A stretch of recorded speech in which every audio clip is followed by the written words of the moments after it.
Hey guys, welcome back to the channel. This is a story about what if Deku had the perfect song part 1. If you guys enjoy this what if and want to see part 2, comment down below and let me know before I start. Please do support for more awesome content and leave a like, and don't forget to subscribe to my channel and also share this video with your friends and check out the description in my playlist. The author of the story, sleepykiri from AO3. So let's start the video. Moonlight was falling through windows, lighting up a small room. It was peaceful. However, a light shuffling of bed sheets was interrupting the silence. Kirishima couldn't bring himself to sleep. He watched how clock arrows were quietly counting minutes. A heavy sigh left Boy's lips, with a long train of thoughts running laps in his head, and it didn't seem that it will stop anytime soon. The only thing left for him was to follow clock arrow's movements in a brief hope for eventually dozing off. Another minute passed by. Then second. Third. He clicked his tongue and slid down the headboard of the bed. Kirishima stared at the blank ceiling, eyes following shadow edges. Boy was tracing lines in the air with his finger when a sudden phone buzzing snapped him out of countless thoughts. Kirishima lazily reached his nightstand and looked at the screen. Isn't it too late for Taha? 3 new messages from Mina. Hey Kiri, I know you're awake. Pick your damn phone up. Did something happen? Boy shook his head in an attempt to clear his mind and concentrate. Kirishima sat up in his bed. He unlocked the phone and clicked on unread messages, opening their private chat. Hey, Boy typed quickly. Is everything alright? It only took a second for the reply to come finally. Took you long enough. Kirishima rolled his eyes at the message. I was supposed to be asleep, you know. He grunted, understanding that now he won't be getting any sleep for another hour or so. Kirishima watched how ellipses, signaling that Mina was typing, faded in and out multiple times. He felt uneasiness spreading over his body. Girl was obviously looking for the best way to start a long and hard topic. Another minute passed, before she finally texted, You said you'll do it today. Oh. Kirishima answered as he flopped back on the pillow, closing face with his hands. Phone fell beside him, but he didn't dare to look at it. Last thing Boy wanted now was to talk about his messed up love life. He sighed deeply, wishing he was asleep and avoiding what was about to come.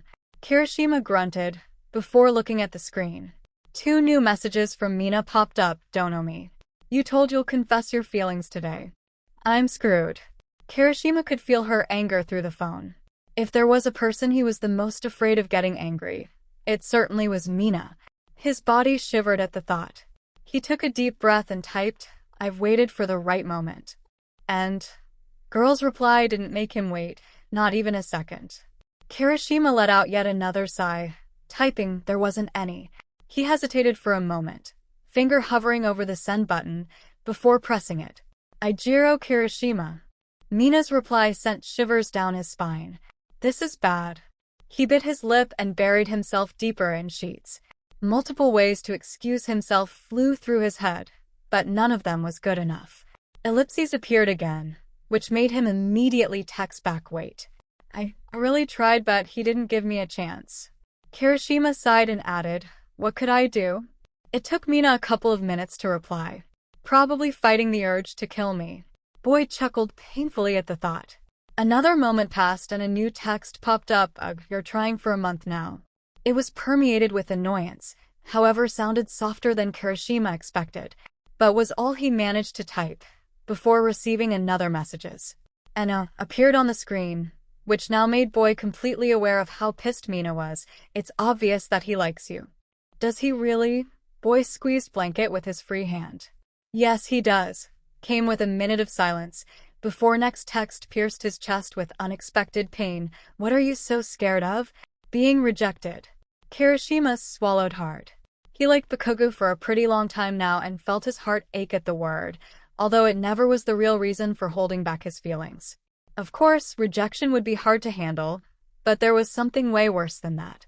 Boy spent days imagining all possible outcomes, however, only one truly frightened him. Losing my closest friend, Kirishima replied, thoughts spreading chills all over his body. Kiri. Boy felt Mina trying to sound as soft and understanding as she could. You won't lose him. Kirishima took a deep, shaky breath, before continuing this not really pleasant conversation. I know it isn't manly to be scared of confessing your love. He made a pause, letting out a deep sigh yet again, before sending, "But it's Bakugou we're talking about." He looked outside the window. This night was peaceful, sky covered in clouds with only a couple of stars shining through. Moon's light fell into the room with unusual softness. Kirishima wondered what would his best friend do if he found out that boy has a crush on him. Will he be able to move on after rejection? Or would he be enough to meet Blonde's expectations and be a good boyfriend? Kirishima looked back at his phone. "You never know how he'll react," he typed. It was clear that Mina hesitated with an answer. Ellipses faded in and out for a couple of minutes, before a new message eventually popped up: "Give me a day and I'll work something out," followed by a short deal. Deal. Kirishima texted back, not truly hoping for her coming up with a decent idea. He didn't know what to say more. He didn't want to confess anymore. He didn't believe something good will come out of this. "Listen," Mina texted, probably feeling his fear and hesitation, "you won't know an answer if you'll keep being scared to ask." "You're right." Kirishima texted. He felt weak, admitting he knew it with still being scared to make a move. It isn't manly to continue hesitating, right? Mina's determination played its role. Kirishima looked at the wall, separating his room from Bakugou's one. Maybe it worth a try after all? He smiled, thinking about a possible positive outcome, and texted, "Fine, I count on you." Mina's reply came right after, "That's my boy. Now, go to sleep and we'll talk more about this tomorrow." Kirishima felt girl's excitement. He smiled at the text, before replying, "Thank you, Mina." "It's nothing," she texted. "I really want the two of you to finally get together." Kirishima could swear she was giggling, even though boy knew he was too far to hear her. "Night-night, our lover boy," she texted and went offline. "Good night." Kirishima chuckled and closed the chat. His eyes stopped at the home screen. It was a photo of him and Bakugou, accidentally taken by Mina, somewhere during their first months at UA. Girl sent it to the both of them, saying how good they looked together. Bakugou clicked his tongue, naming it a complete bullshit and deleting the picture. Kirishima, on the other hand, never told 𝗧𝗵𝗲 that he kept it and made his home screen. Why would he do that anyway?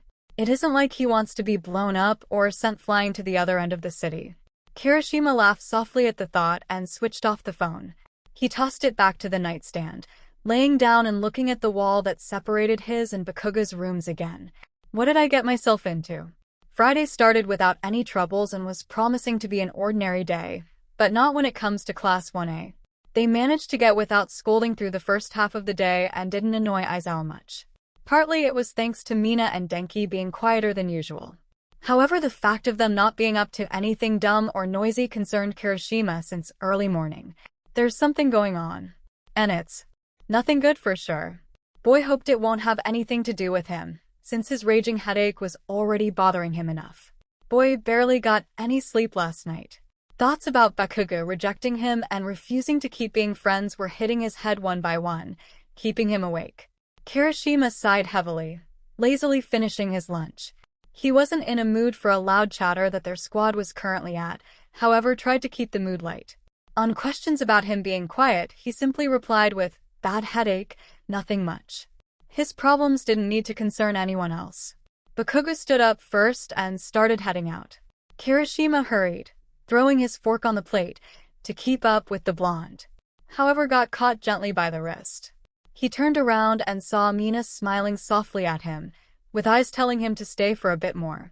Shitty hair, are you coming?" Bakugou turned around to look at the boy, who now put his plate back on the table. "Bakugou, he'll catch up in a few," Mina winked at the blonde.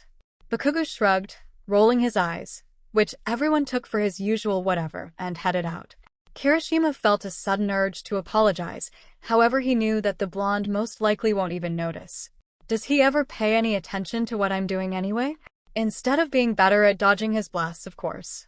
Boy felt his chest tighten and let out a deep sigh, while his eyes followed Bakugou out of the cafeteria. "Zero, can you?" Mina nodded towards the blonde, "So it won't look bad." "Sure thing," Boy nodded with a soft smile, "but you gotta tell me everything after." "Of course, bro." Denki finger-gunned at his friend. Later then, Zero waved and ran off, trying to catch up with the explosive blonde. "Bakugou, wait up." "And you, hopeless lover boy." Girl looked at Kirishima, whose gaze froze on the cafeteria entry. "Sit down." Kirishima felt her tugging on his wrist and snapped out of thoughts. Boy quietly did what he was told, looking completely out of everything that was going on around him. Why do I feel like I shouldn't have stayed? Kirishima put elbows on the table and leaned on his fist with his cheek, giving both friends a confused but totally not surprised look. We talked about yesterday, Denki started. You really need some professional help with this. Can you remind me, why should we bring this up now? Kirishima muttered out with a brief sign of annoyance in his voice. He sighed, arching an eyebrow. Couldn't you do it in the evening? Nope. Denki shook his head, unbothered by friend's expression. Bro, you're really a lost cause. Kirishima's eyes dropped on the table. He didn't want to hear something he already knew. Boy picked up a fork and started drawing circles on his plate, not willing to continue this conversation. So, Mina broke an uncomfortable silence. We came up with a perfect plan. And what this perfect plan is? Kirishima forced himself to look at his friends. This isn't going to be anything good, is it? Boy rolled his eyes, seeing how overexcited these two looked. Yup, it's definitely something stupid. Karaoke love confession. Denki exclaimed, darting finger guns at Kirishima. Boy choked on the air as his eyes widened in shock. Karaoke what? Karaoke love confession. Denki repeated excitedly. You'll sing him a love song? Mina looked at how stunned Kirishima looked and raised an eyebrow. Don't you like it? She started tracing lines on the table, explaining the plan. We can make a karaoke evening on Saturday. It won't seem weird since we're going there pretty often. And all you'll have to do is to sing a love song, looking Bakugou straight in the eyes, and then ask him out after. I'm not going to do that in front of everyone. Kirishima eagerly shook his head. WHYYY. Denki whined. It would be so romantic. Bakugou will love it. No. Kirishima jerked his head down and continued torturing the plate. I was right. Nothing good. Kiri, just think about it. Mina was more than determined to finally make them a couple. It's easier than it seems. I am not doing that. Kirishima glared at two of them. I can't confess when we're alone, and now you expect me to do it in front of everyone? Are you out of your mind? Technically yes, but it's not the point now. Denki gave the boy a bright smile. We'll definitely be cheering you up. Isn't it easier when you have someone by your side? Mina smiled softly. I don't know. Kirishima's voice became quieter as he covered face with hands. It's not like you'll be singing there with me. Mina sighed. One thing she knew for sure, none of them was going to sing with him. It was intimate, something only a person in love could do. Her sight wandered all around the place in an attempt to think up something, when suddenly her eyes sparkled. She spotted a certain green-haired boy. Actually, a slight smirk appeared on girl's lips. What if you won't be singing alone? Huh? Boys exchanged confused looks and followed Mina's eyes. Midoriya. Girl called softly. Do you have a second? Boy looked at their direction and slightly nodded. He walked up to their table. Hey guys. What is it? Midoriya smiled, sitting beside Kirishima. How's it going with your crush on Todoroki? Mina asked playfully. Midoriya's jaw dropped and face immediately turned red. Mina. What are you do? Kirishima blinked fast, looking at the girl. If he thought that it couldn't be any worse, then he was wrong. Girl quickly slammed a hand over Redhead's mouth to shut him up, her voice sounding sly. Did you finally get together? No. But how did you? Midoriya would do anything to get away from this room, even if it costed him his life. You two are pretty obvious, she shrugged, smiling softly, as her eyes flicked at Kirishima. As someone else here too. Oh, I see where you're going. Denki grinned at confused boys and chuckled. Listen. Mina leaned back and looked Midoriya in the eyes. We have a perfect plan for you two confessing your feelings to the loved ones. Huh? Boy tilted his head, exchanging scared looks with Kirishima, who wasn't feeling any better about this whole situation. I'm not sure if it's a good idea. He started mumbling, with Denki trying hard to convince Boy into agreeing. I'm screwed. Kirishima looked at the cafeteria entry, where Bakugou disappeared just a few minutes ago. It wasn't the best idea his friends could come up with, but he couldn't think about anything else and doing nothing was even worse. If I'll agree on that, will it work? We're in. Chapter text. Bakugou opened his dorm door, inviting Kirishima inside with a nod. Boy smiled softly at his friend. Such a gentleman. He chuckled. Fuck off, shitty hair. Bakugo hit Kirishima on the shoulder, pushing him in the room. Sadly, Kirishima couldn't catch Blonde's reaction to the comment, which made him frown. This headache is killing me, man. Boy flopped on the floor near Bakugo's bed, leaning onto it with his back. Kirishima's eyes followed explosive Blonde, who sat down in front of him. Did you take any meds? He asked blankly, taking books out and sorting them on the floor. And not really. Kirishima rubbed back of his neck. I thought it'll pass without them. As it does. Bakugo leaned closer, putting a hand on Boy's forehead. You may have a slight temperature. He made a pause before continuing. Hard to tell just from this, though. Shall we cancel this today, then? Blonde looked at Kirishima, raising an eyebrow. Nah, I'll be. Good. Boy shook his head, feeling his cheeks burning. He was more than fine with enduring some more pain, if it meant he could spend another hour with his favorite explosive Blonde. Bakugo rolled his eyes and opened his notes. Anyway, where did we stop last time? Minutes were passing by, as boys were studying in the small room. Kirishima calmly listened to the Blonde explaining different topics. His eyes were following Bakugo's finger, which was tracing countless books and papers. This warm feeling of being close to him. Hearing his voice. Seeing Blonde's calm side. The one he never showed others. All that made Kirishima space out again. His eyes were wandering all over Bakugo's perfect features. Kirishima observed every little movement of his lips, every sparkle running across his bright eyes, every expression he made, every strand of blonde hair falling onto his dark eyelashes. He was handsome. He was perfect. What if I told you I like you? What if I found the courage to ask you out? Kirishima looked at how relaxed Bakugo looked, how words on the white pages disappeared under his fingers, how soft his movements were. Would you accept my feelings? Would you still be here with me? Kirishima wasn't sure what was the exact moment he fell for Bakugo.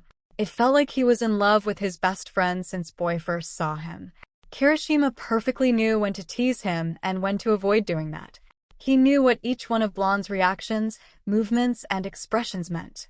Kirishima knew when to stay by Bakugo's side, even if he's chasing him away, and when to give him space. However, he knew nothing about Blonde's ways to show interest in someone or showing affection. Boy couldn't read this one particular, such important feeling. He sighed. Will you ever love me back? I hair for brains. Bakugo's growl snapped Kirishima out of his thoughts. Are you even listening to me? Boy tensed up, looking into Blonde's deep scarlet eyes. He desperately tried to find there at least the tiniest hint for his feelings being mutual. However, saw nothing, only anger and annoyance. Mina was right, at this rate I won't get an answer.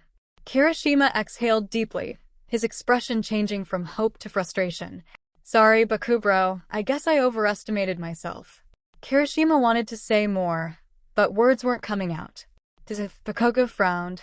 I told we should have cancelled. He closed all books and stood up. You better sleep it off before it gets worse. Are you worried about me? Kirishima gave his friend the softest, toothy grin. Shut up, shitty hair. Blonde threw Kirishima's bag at the boy and chased him out of the room. He walked inside his dorm and immediately crashed on the bed. Did he really worry about me just now? Blush spread on his cheeks and eyes sparkled with joy. Kirishima put a hand on his forehead, repeating Bakugo's gesture. Warm feeling washed all over his body. I'm not crazy, am I? He blushed before chasing me out. Even just a little. Did he? Boy squeaked from happiness and fished his phone out of the bag, scrolling through his contact list. I can't run away from my feelings anymore. He exhaled deeply and pressed on Midoriya's contact. Hey, remember what we were talking about during lunch? Kirishima hesitated for a second, shiver running up his spine, before he pressed send. Boy almost started to regret his life choices, while waiting for the reply. However, it didn't take long for his phone to buzz. Sure, was it even possible to forget? Midoriya replied. Guess no. Kirishima chuckled and continued. I gave it a thought and maybe we should go for it. Boy felt his hands shiver in disbelief of what he's saying. Other way we're both a lost cause. I guess. Midoriya hesitated, but was smart enough to understand that he won't make a step further otherwise. We can try. For you, it's definitely a win-win situation. Kirishima was sure about a positive outcome for his friend. Everyone was aware of how in love Todoroki was with the green-haired boy, so it wouldn't be much of the problem for them to get together. But he didn't know what to expect from Bakugou. Kirishima shook his head, chasing negativity away, and texted, "Todoroki obviously is head over heels for you, man. How come everyone sees that except of me?" Midoriya most likely was blushing at boy's words. Kirishima laughed at the guess. "Unlucky of you." Laughing face he typed, trying to ease the conversation. Boy remembered what he was texting Midoriya for in the first place and asked, "Are you in then?" It took Boy a couple of minutes to reply. And it was understandable, since Kirishima himself wasn't sure if he's actually ready to go for it. Then his phone buzzed again and a new message popped up, "I'm in. No turning back now, Kirishima, be manly." A wave of goosebumps ran up his body. Boy talked with Midoriya a little more, before they agreed on talking everything out tomorrow.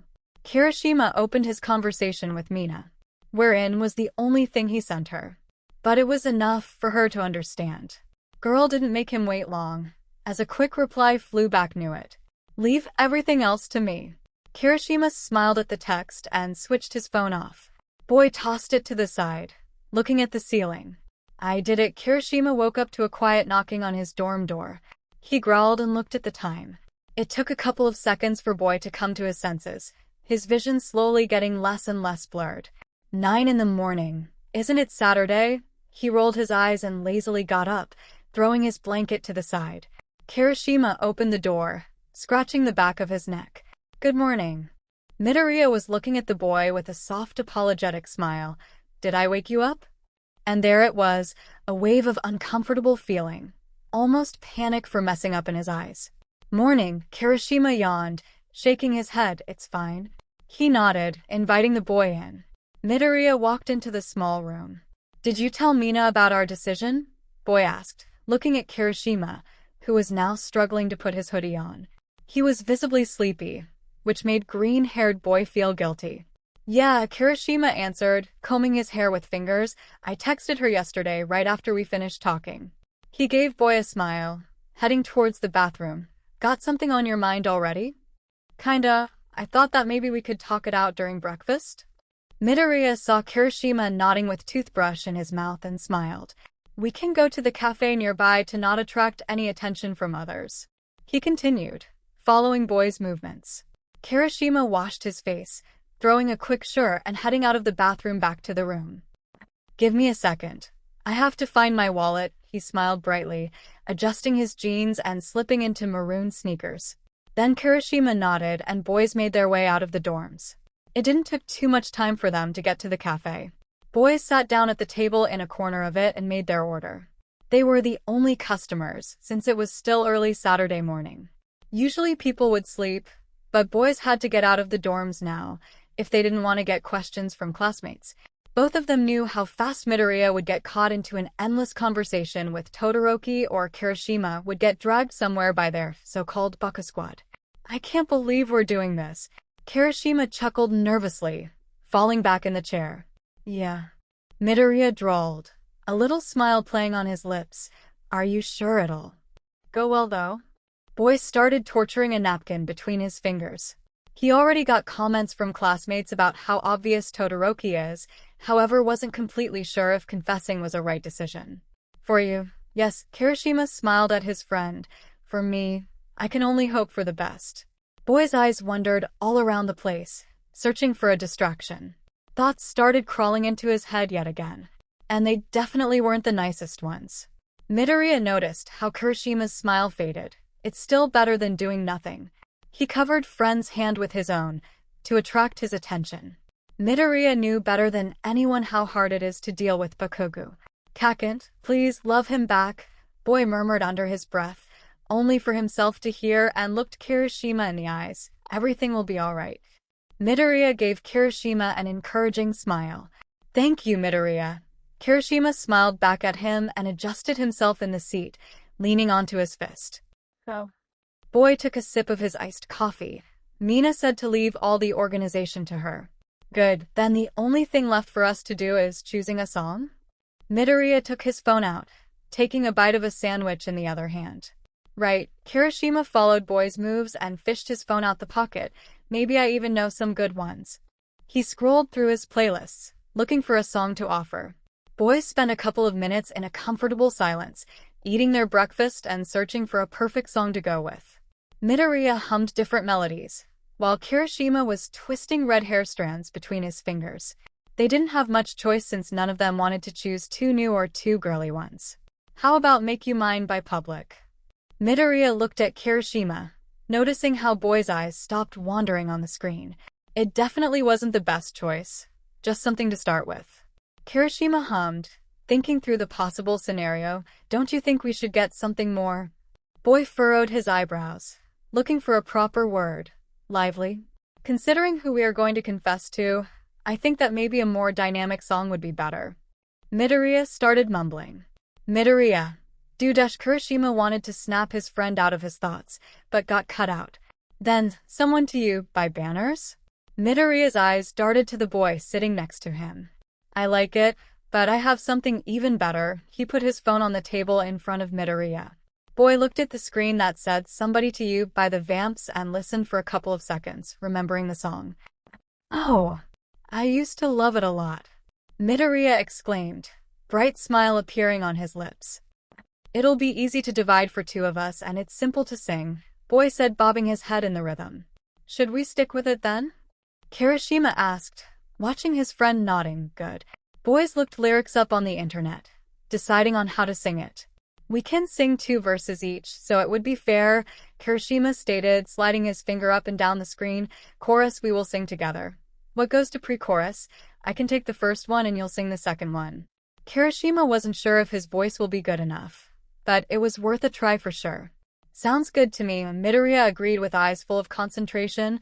Onwards, Somebody to You. We can point to Kaken and Todoroki, so they'll get why we're singing it in the first place. Kirishima smiled, what Boy took as a yes. Midoriya's thoughts went wandering farther as he thought about the whole scene. Also, maybe we shouldn't wear hoodies, since we're asking them out. Something more suiting their taste. He bit his lip, being lost in thoughts. Something close to the style they would like. Definitely.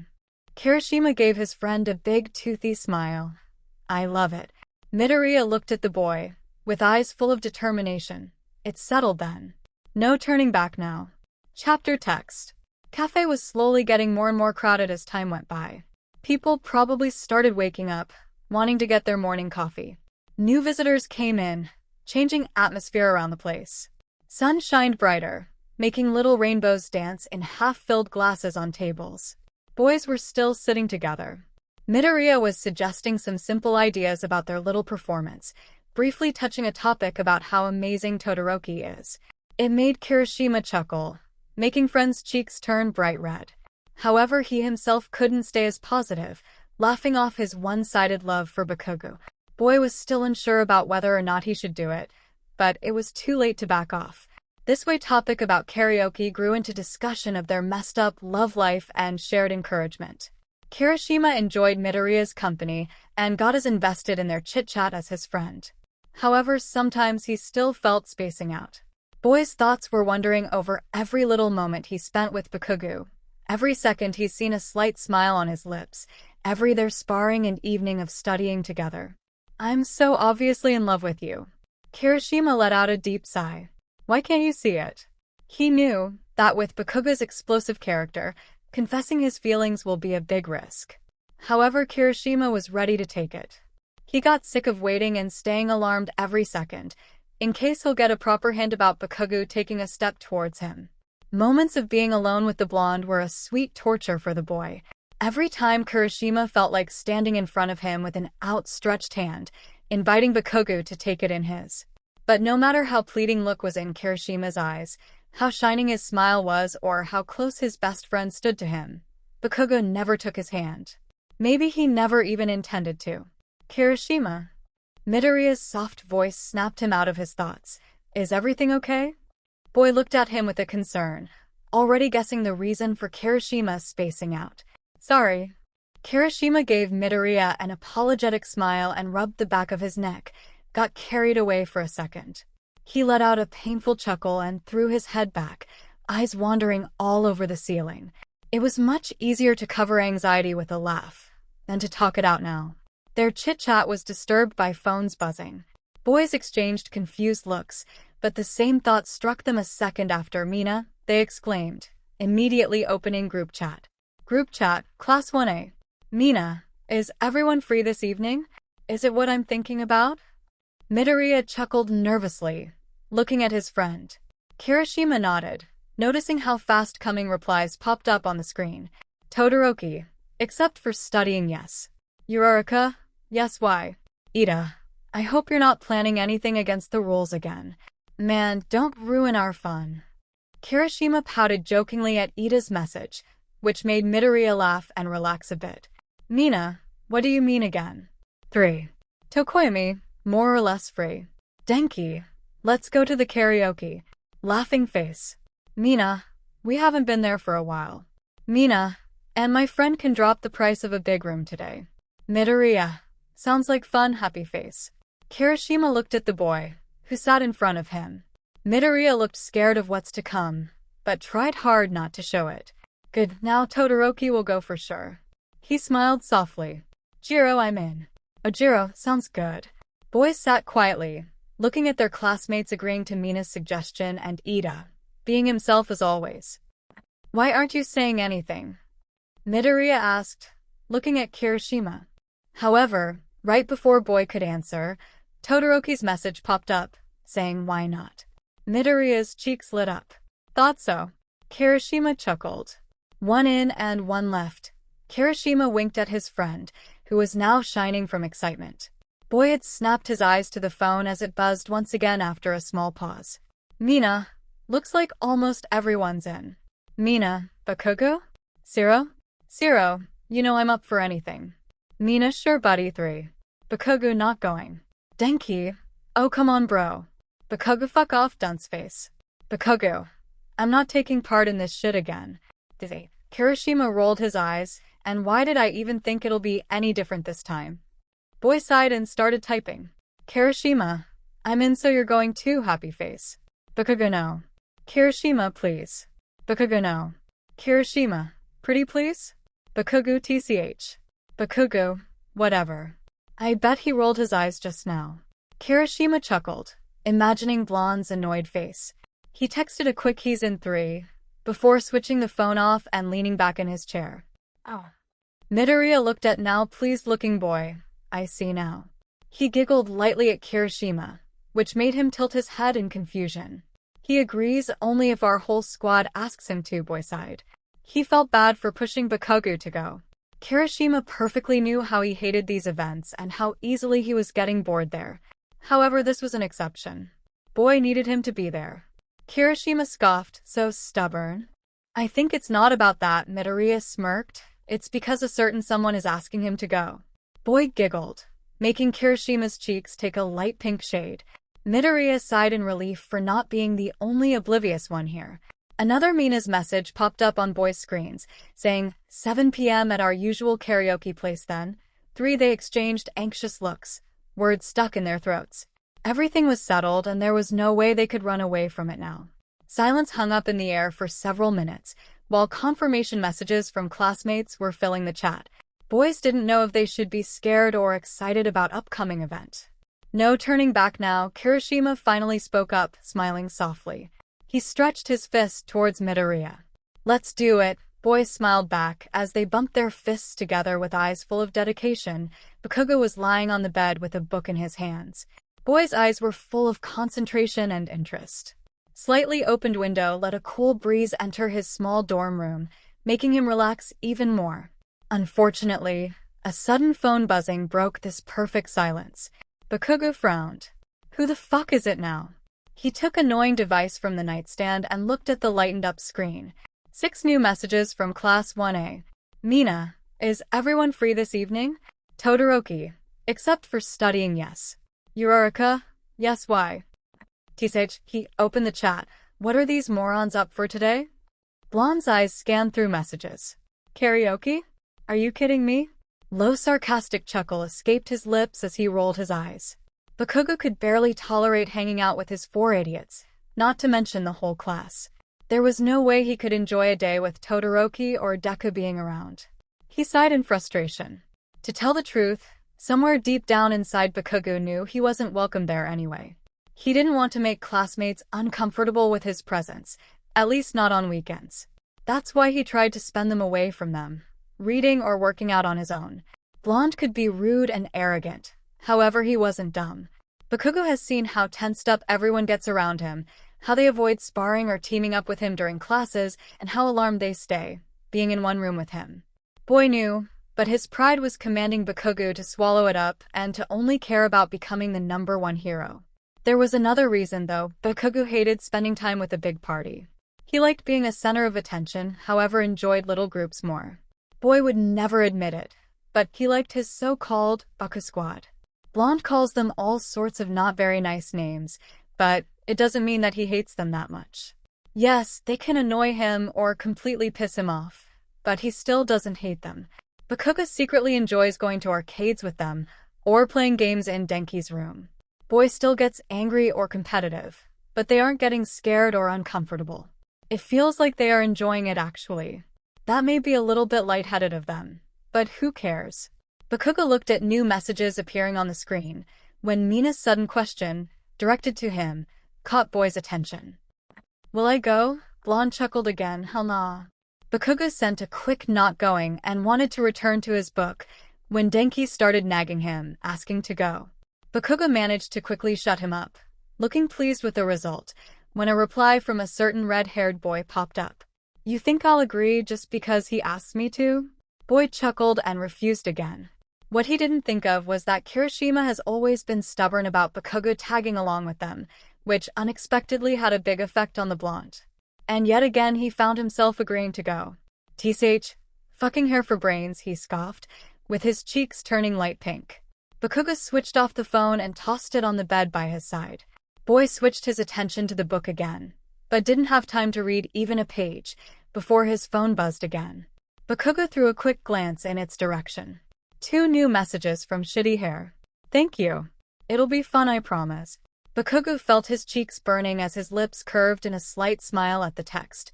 Boy was attentive enough to see other people's attitude towards him, but unfortunately Blonde couldn't notice his best friend's feelings. Which was definitely weird, since anyone who has seen Kirishima being with Bakugou at least once could tell how obvious red-haired Boy is. He returned to the page he was reading in a failed attempt to concentrate again. Words were turning into unreadable smudges and sentences didn't make any sense. Of course his best friend's texts couldn't leave his head so easily. A wave of thoughts hit explosive Blonde's head. Kirishima's bright smile appeared before his eyes. Boy's sparkling crimson eyes, red strands of put-down hair, framing his face, light chuckle that Bakugou loved so much. Love? Blonde eagerly shook his head to throw away these absurd thoughts. Future #1 hero can't think of something like this. Book fell from his hands as he covered flushed face, trying to convince himself. However, unpleasant thought managed to get through his defense. It's nothing more than friendship for him anyway. Bakugou sighed heavily, eyes dropping to the fallen book. Blonde couldn't blame himself completely for thinking this way. He knew he shouldn't think about it. He shouldn't confuse kindness with love. Kirishima was an outgoing type of person who was nice and kind towards everyone. It almost seemed like he could compliment and befriend every single person passing him on the street or at school. If he would eventually fall in love with someone, then no one could notice. It takes only several looks at his friendship with Mina, Deku, or 𝗧𝗵𝗧𝗏 to understand that. Were these real reasons for Bakugou to hide his feelings deep inside? Maybe, but he himself explained it in a different way, which was one of the correct ones. And that reason was his pride. Blonde was constantly reminded of his main goal, being a #1 hero. And future #1 hero couldn't let himself get distracted by useless feelings like affection. Bakugou sighed, massaging his temples. He needed a distraction. And he needed it now. Get yourself together. Chapter text. Bakugou lazily stood up. There was no way he could continue reading at this point. Boy shoved his phone into the pocket of baggy sweatpants and stretched his stiff back. Bakugou came up to the mirror. "I just wanted to have a normal day." Boy sighed heavily, throwing on a scarlet hoodie that he borrowed last week from Kirishima. It felt a little big for him, but he didn't mind. Blonde's one tore at the sleeve from a blast he made to scare Denki. That's why he had no choice but to borrow one from his best friend, who loved hoodies a little too much. Bakugo promised to return it right after he'll buy a new one for himself, which he did the next day. But he was forgetting to give it back since then. Well, more precisely will be to say that Bakugo wasn't really willing to give it back, but of course he would never admit it. Kirishima didn't remind him about it, even though Scarlet Hoodie was his favorite one, so 𝗏𝗏 just kept it for a little more. Bakugo slipped into his black sneakers, running his fingers through his thick hair. He wasn't looking forward for this evening, but since he didn't have anything better to do, it seemed like a decent idea. Boy walked out of the room and came up to Kirishima's door, raising his fist to knock lightly on it. However, his hand stopped midway. To think of it, I've never came to him first. Would he be happy about it? Bakugo looked at his own door, just several feet away from his friend's one. He was always the one coming to me. Boy smiled at the thought. However, the moment later 𝗏𝗏 came to his senses and eagerly shook his head. What the hell? Bakugo spun around on his heels and headed down to the common room. Damn it. This wasn't the best way to start his weekend for sure. Sudden familiar chuckling stopped him on the stairs. Kirishima walked in the common room with Midoriya by his side. An unfamiliar feeling stung 𝗏𝗏's chest. This damn nerd. Bakugo rolled his eyes and glared at the green-haired boy. It wasn't exactly Midoriya's fault for causing this kind of 𝗏𝗏's reaction. It was the sight of him and Kirishima laughing together. Bakugo suddenly felt an urge to come up and take his best friend away, but at the same time he couldn't move an inch. 𝗏𝗏 looked at Midoriya, lightly hitting Kirishima on the shoulder, probably telling him another funny story of his. He let out a quiet growl. Bakugo's eyes got fixated on Kirishima, on the sight of his lips stretching in a wide grin, showing his pointy teeth. Unique. Handsome. Kirishima. Denki's voice snapped Bakugo out of his thoughts. We looked for you all morning. He appeared out of nowhere, running towards the boy and immediately jumping onto his back. Hi, Midoriya, what's up? Get off me, man. You're heavy. Kirishima giggled and tried to shake his friend off, but boy only hugged him harder. Rude. Denki chuckled, making tiny sparks of electricity run through Kirishima's torso. He has already practiced enough to not let out 2 million volts every single time, activating his quirk. He learned to feel the exact amount of charge he has to give in every specific situation to not hurt anyone. It tickles. Kirishima laughed loudly, covering his waist with hands. Stop it. He felt sparks running through his body, making him feel funny. Midoriya watched them, giggling and taking pictures. Kirishima's eyes sparkled with joy as he ruffled Denki's hair. The way Bakugo loved to see him the most. Him being happy. Him enjoying the moment. 𝗏𝗏 suddenly felt sparks, crackling in his palms, and clenched his fists. This unknown feeling boiling in his veins. Something he couldn't name or recognize. 𝗏𝗏 squeezed his eyes shut and turned around, deciding to go back and change for a run. He needed time for himself more than anything right now. Bakugo came running into the bathroom, slamming the door behind him. He turned on cold water and splashed it all over his face. These useless emotions, fuck. Bakugo let out a shaky breath, feeling water slowly cooling him down. Boy groaned and squeezed the edge of the sink, till his knuckles turned white. Bakugo looked at his reflection in the mirror, lost look in the eyes, water dripping down his face, messy hair. You're gonna be a #1 hero. Get yourself fucking together. Bakugo grit his teeth and came out of the bathroom. He quickly got to his room and changed into comfortable loose top. 𝗏𝗏 tugged his headphones in. He needed fresh air.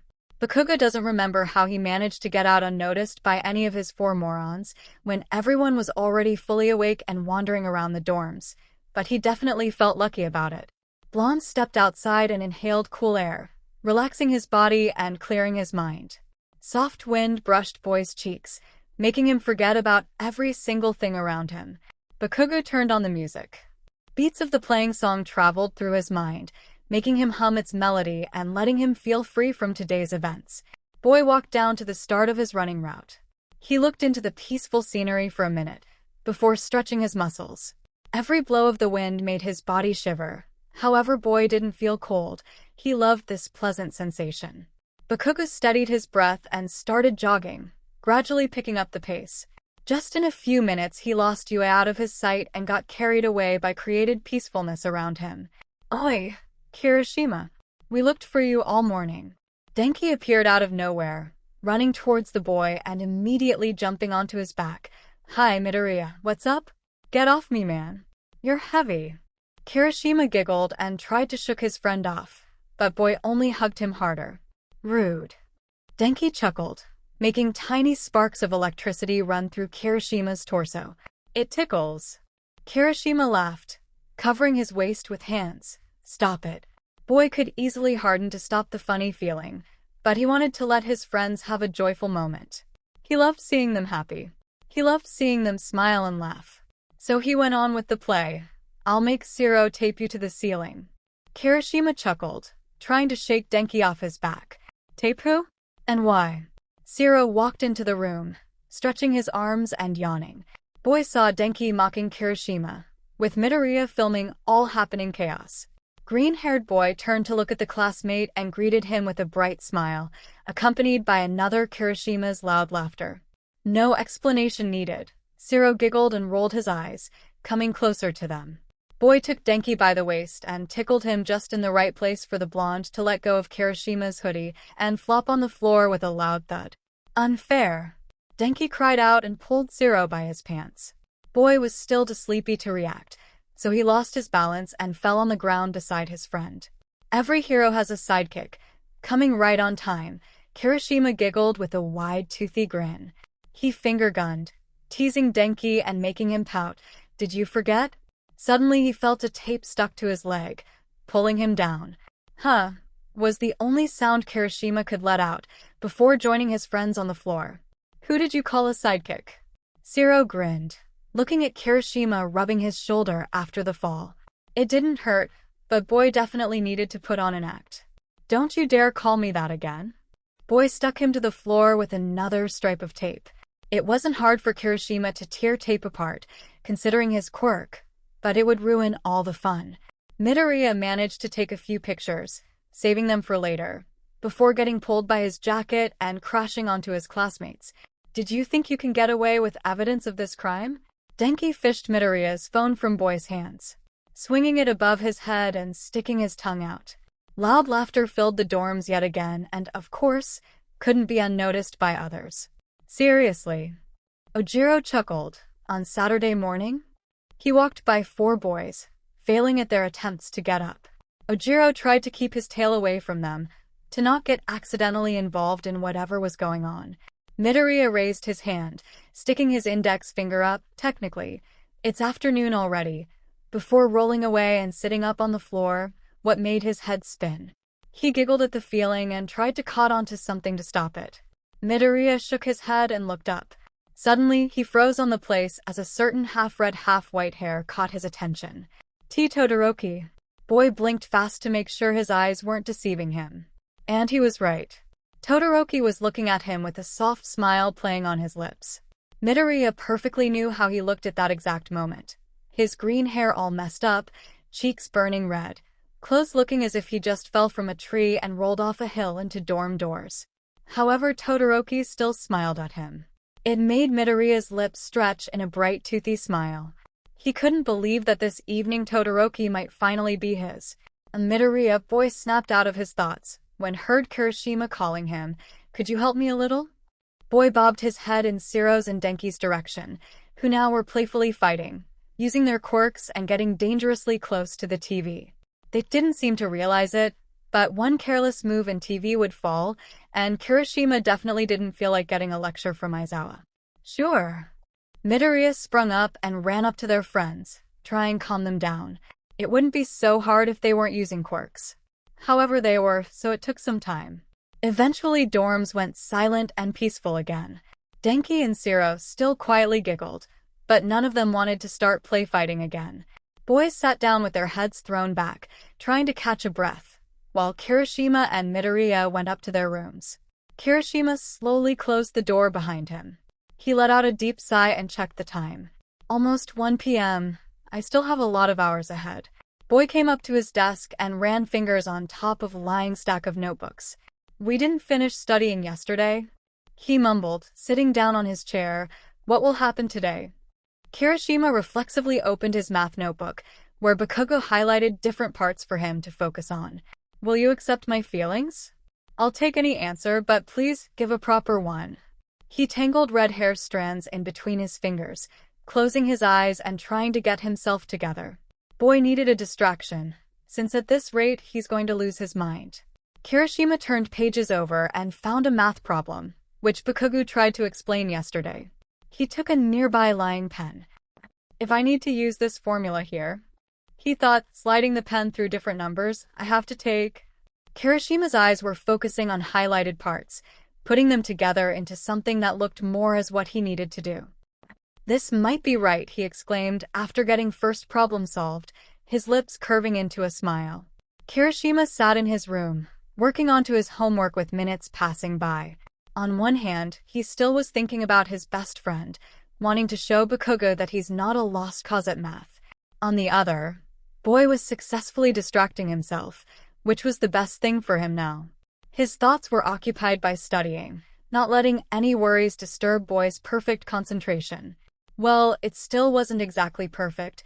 However, Kirishima couldn't recall last time he was studying so hard and especially alone.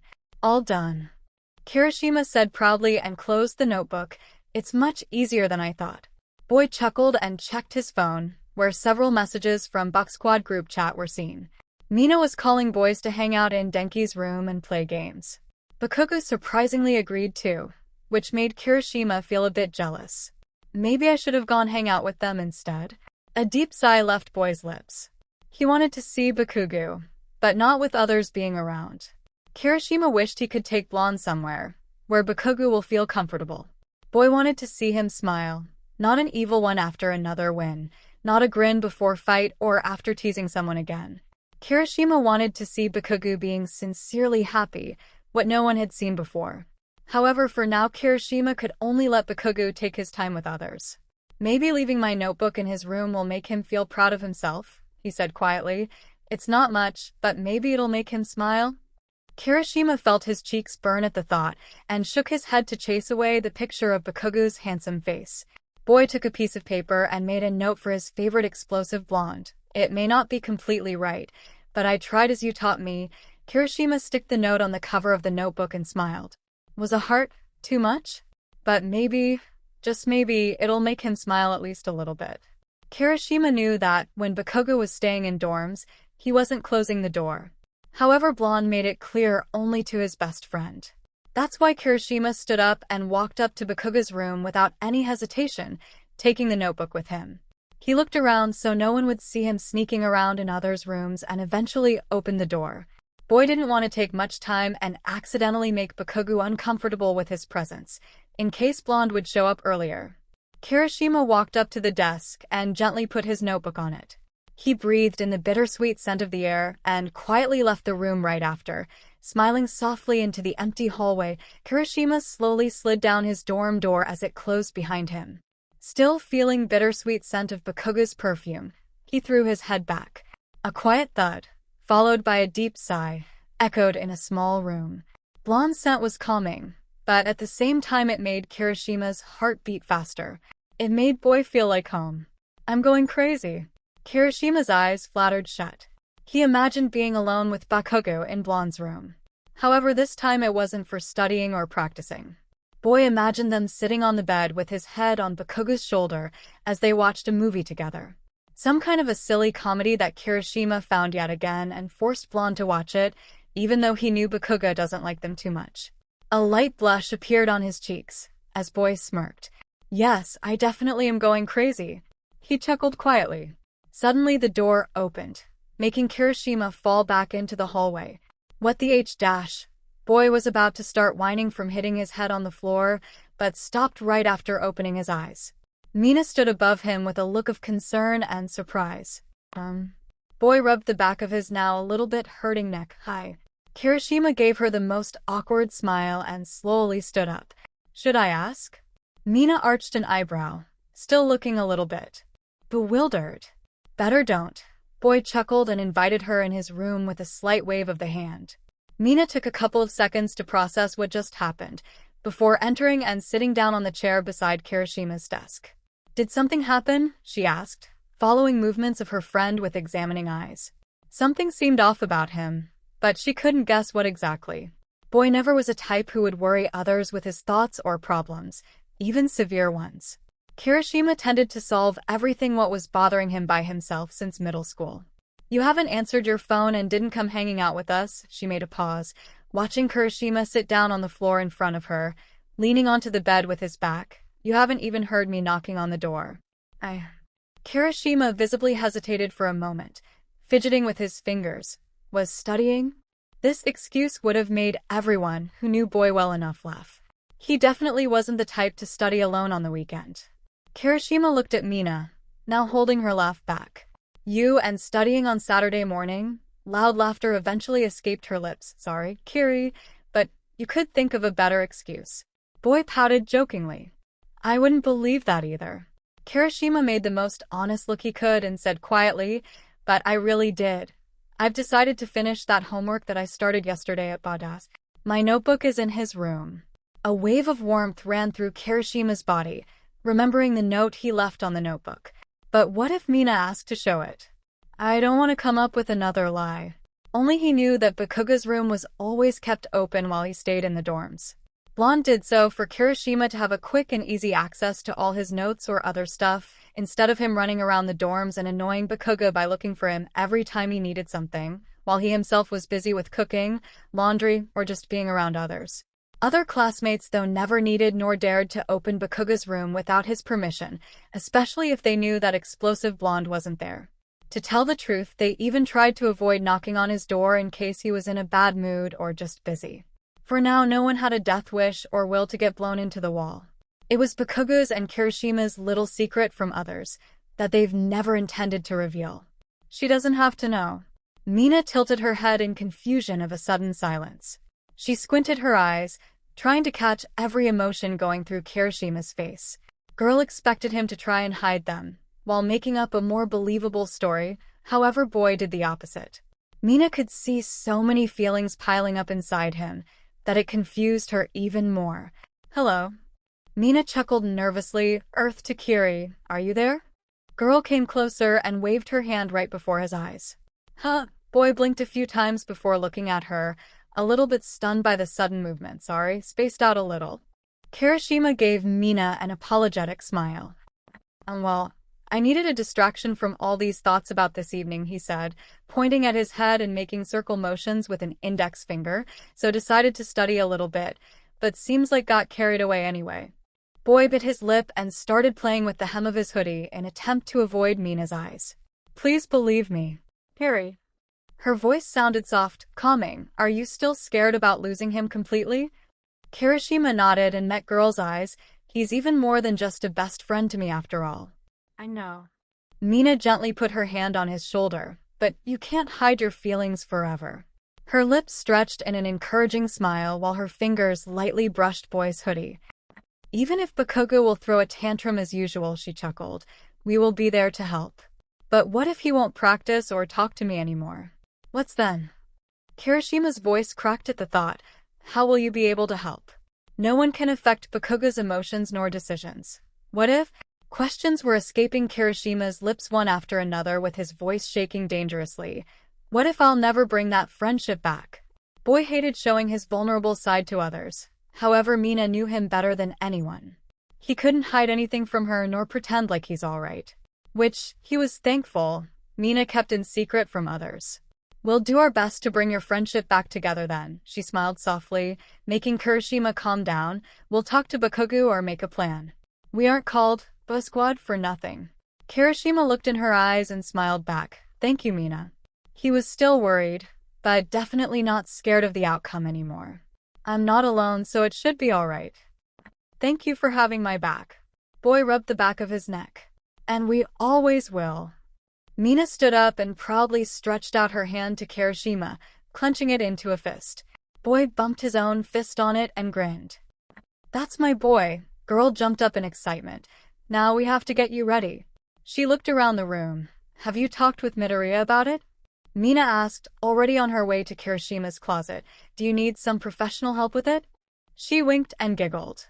Kirishima stood up as well, We agreed on classic shirts for sure, so it would look more like a serious love confession. But the rest is up to me to decide. Well, I'm glad you've decided not to go in hoodies. Mina laughed and opened the closet. Let's see what we can do. Her eyes quickly examined all shelves and hangers. Then girl quickly glanced at slightly confused Kirishima before turning back to the closet. 𝗧𝗪𝗓 wanted to come closer when Mina stopped him. Stay still.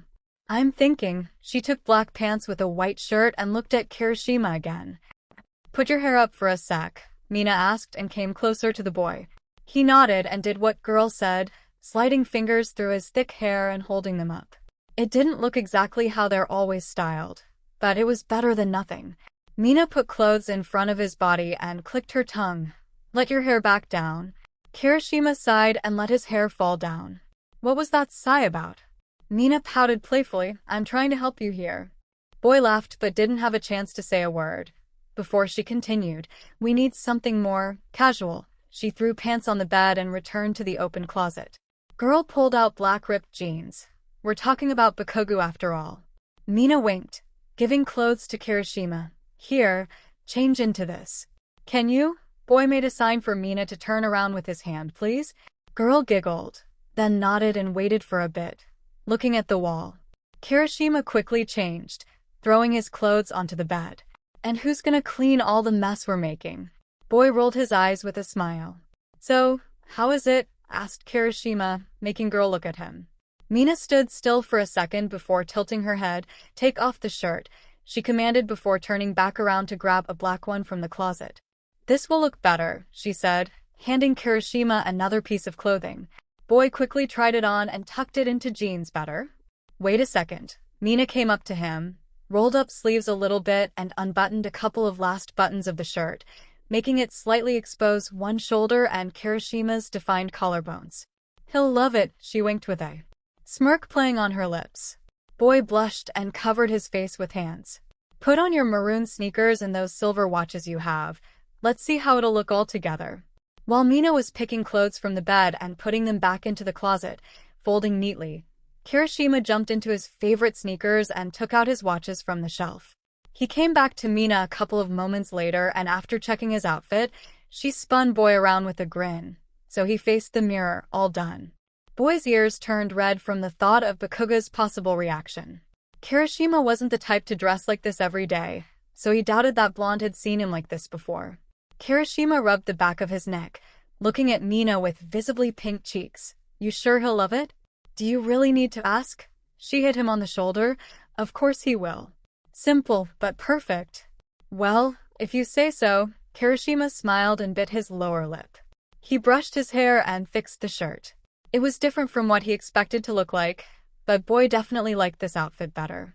And what would I do without her? He chuckled softly at now pleased looking Mina. Buzzing of girl's phone made both of them remember about the time. It's Denki, she grinned at the boy. Ready to go? Kirishima nodded. He looked into the mirror once more, before heading out of the room. It's today or never, he thought and closed the door behind him. Do I really have to go? Bakugou grumbled, looking over in Denki's direction. However, only a low hum came as reply. Boy was too concentrated on texting someone, grimacing every now and then at the screen, probably planning another dumb shit. Blonde rolled his eyes and sighed heavily. He felt as if these idiots were up to something with all this sudden karaoke thing, but had no idea what it could be. They've never spent so much time on their phones outside of that Buka Squad chat of theirs before. What was even worse, Kirishima suddenly started hanging out with Midoriya much more now. He was skipping their hangouts and staying late at school, waiting for the green-haired boy. This damn nerd. Bakugou let out an annoyed grunt. Dunce face. Tell those two idiots to hurry up or I'm fucking leaving. Dude, relax, it'll be fun, 𝗧𝗪 replied instead, with a sly smirk playing on his lips. Trust me. Trust my ass, blonde scowled. I'm going only because y'all would annoy me to death if I didn't. Boy leaned on the wall behind him and pulled his phone out. Why are they so invested in it anyway? Acting as if it's such a big deal. Morons. He scrolled through their chat to see if he missed something. Tons of jokes and weird memes that weren't even that funny. Nothing out of the ordinary though, except lack of activity in the last days. Bakugou furrowed his eyebrows. He didn't like the feeling this whole situation was giving him. Sorry to keep you waiting, guys. Mina's voice sounded pleased and over-energetic. Yeah, sorry. Kirishima shyly walked out from behind the girl, rubbing the back of his neck. He gave an apologetic smile to his friends and chuckled nervously. Oh my god. Kirishima? Denki's eyes widened. Mina surely did a great job this time. Zero arched an eyebrow, lips curving in a pleased smirk. Boy winked at the girl, making her grin grow wider. Bakugou jerked his head up, looking for the cause of all this excitement. The second boy's eyes found Kirishima. He froze on the place, phone almost falling out of his hand. Blonde tilted his head in visible confusion and blinked a few times, making sure his eyes weren't fooling him. What the fuck? His eyes widened. Bakugou. Zero looked at the stunned blonde, ready to go?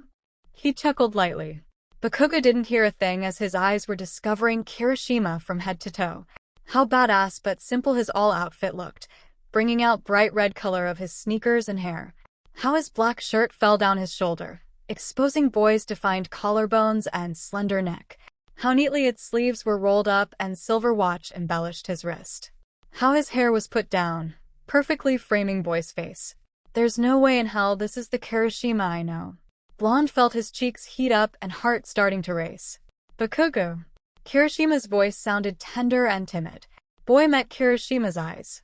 They were shining more than any day before. Blonde felt as if life slowed down just for this exact moment. Just for him to get lost in this deep crimson color.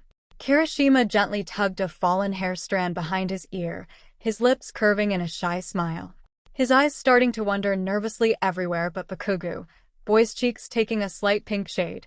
Blonde knew he was openly staring. He knew everyone noticed it. He knew it'll get him in trouble. And yet he couldn't bring himself to look away. Now his one and only trouble was his unnecessarily handsome best friend. Bakugou swallowed soundly. Looking decent at least once. Shitty hair. Blonde made a lame excuse of a smirk, before turning away to hide his burning cheeks. Hurry up, we're already running late. Mina lightly elbowed Kirishima, whose cheeks now were as red as his hair, and mouthed, "Told you he'll love it." Boy only covered his flushed face with hands in a silent reply. Everyone followed Bakugou out of the dorms, quietly chuckling behind him. All the way to karaoke. Blonde didn't turn even once to look at laughing idiots. He got unusually quiet and only red tips of his ears gave out his true feelings. Bakugou desperately tried to hide all signs of his blush and stuttering voice, so he decided to take the easiest way, not talk at all till he'll manage to calm down. These fucking emotions. So lame of a upcoming pro hero. Blonde's ambitions got into a serious confrontation with his feelings. He hated useless feelings such as attraction. It was making people weak and submissive, while he aimed to be at the top and do his best. Attraction? More like a complete bullshit. He's just looking good and that's all. But right when Bakugou thought he found a distraction, Denki called him. 𝐼𝐭𝐚𝐲, boy smirked. What are you so quiet for? 𝗧𝗵𝗲, shut up, dunce face. Bakugou growled, turning around. However, the sight of Kirishima made him immediately spun back and shut up, causing his cheeks lit up yet again. Another wave of laughter from his friends washed over the street. Idiots, he muttered quietly to himself. Get yourself together. You're Bakugou fucking Katsuki. Blonde squeezed his eyes shut in attempt to not think about how hard it'll be to survive this evening. Singing extras. Dancing morons. Loud annoying music. Nagging of these idiots. And Kirishima. What has he even had to dress up for? It's not like today is a special occasion or anything. However, a tiny bit of an unfamiliar feeling slightly thumped Bakugou's chest. Interest? Anticipation? No. He couldn't get what it exactly was. However, boy was sure he might have felt it before. Then a different thought occurred. Was it hope? It felt as a close guess, but at the same time it confused Blonde even more. If it really was hope, then for what? For Kirishima getting all dressed up and trying on a completely different style from his everyday one, which was surprisingly close to what Blonde liked, only for him. And there it was. Another thump that made Bakugou's heart race. Boy's mind and ambitions told him Kirishima would never do this, and these thoughts being a complete nonsense for someone who wants to be a #1 hero. However, no. Matter what Blonde was telling himself, how hard his self-convincing was, hope still stayed. It stayed. Somewhere deep. Somewhere for no one to be able to reach it. Somewhere even Blonde himself found it hard to feel. Finally, they entered the karaoke. Everyone was already there, talking, laughing, singing. Bakugo's gaze started wandering all around the room when it suddenly stopped at Midoriya. Blonde squinted his eyes in confusion. All his thoughts shattered as he saw a green-haired boy standing near Ida, all dressed up. Deku? Why the hell this nerd got all dressed up too? His style choice was different from Kirishima's. It was more gentle and humble. But it served for the same reason for sure. Bakugo's previous confusion grew into suspicion. There was too much of a possibility of them having planned something together for this evening. And he felt that'll definitely be something dumb or annoying. Boy eagerly shook his head to chase all weird thoughts away. Hey, you okay? Bakugo felt a hand lie on his shoulder. Boy turned his head, noticing Kirishima smiling softly at him. Blonde felt his cheeks burn yet again, while nodding slightly. I promise that it'll be fun, remember? His voice sounded full of joy and anticipation. Trust me, it'll be so. Bakugo shrugged. What boy took as his usual whatever, and they came in. Blonde sat down in the corner, watching everyone get hyped about Midoriya and Kirishima coming all dressed up and exchanging looks every 2 seconds. Something stung Bakugo's heart. It felt so wrong, seeing his best friend hang out around that nerd instead of Blonde himself. However, for a social butterfly as Kirishima, it was nothing special. He probably didn't even consider Bakugo as someone more important than others. Boy most likely thought of him as another ordinary friend of his, which he had too many of. And there it was, another sting at Bakugo's heart. Huh. Bakugo furrowed his eyebrows and threw his head back. Fucking gross. As time passed by, Blonde was getting more and more bored. He always found it weird that everyone was so excited to show off their lame singing. And today wasn't an exception. Girls taking pics and guys throwing dumb jokes here and there. Loud music and big party. Everything was exactly the opposite way of what Bakugo liked. And Kirishima knew it perfectly, but still asked him to come. Sure, Blonde could refuse, but something made him agree. So now he was here.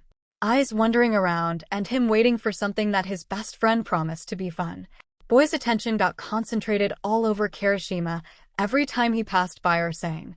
His eyes were shining with happiness, with his lips stretched in a bright, toothy smile. It felt like a joke that a person like Kirishima would spend so much of his time with someone like Bakugo out of his own will. They were two opposite people, having only a little bit in common. In addition to that, Bakugo wasn't exactly one of the easiest people to be around.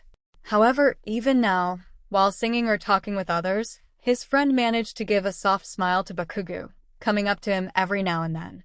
His eyes held a mysterious spark in them, pleading for the blonde not to leave yet. That's why Bakugo was still here, still waiting for what to come.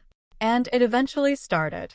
Blonde saw Mina ran up to Kirishima and Midoriya, telling them something with a smirk on her lips. Midoriya's cheeks lit up while Kirishima started fidgeting his fingers. Girl chuckled and gently petted them on shoulders.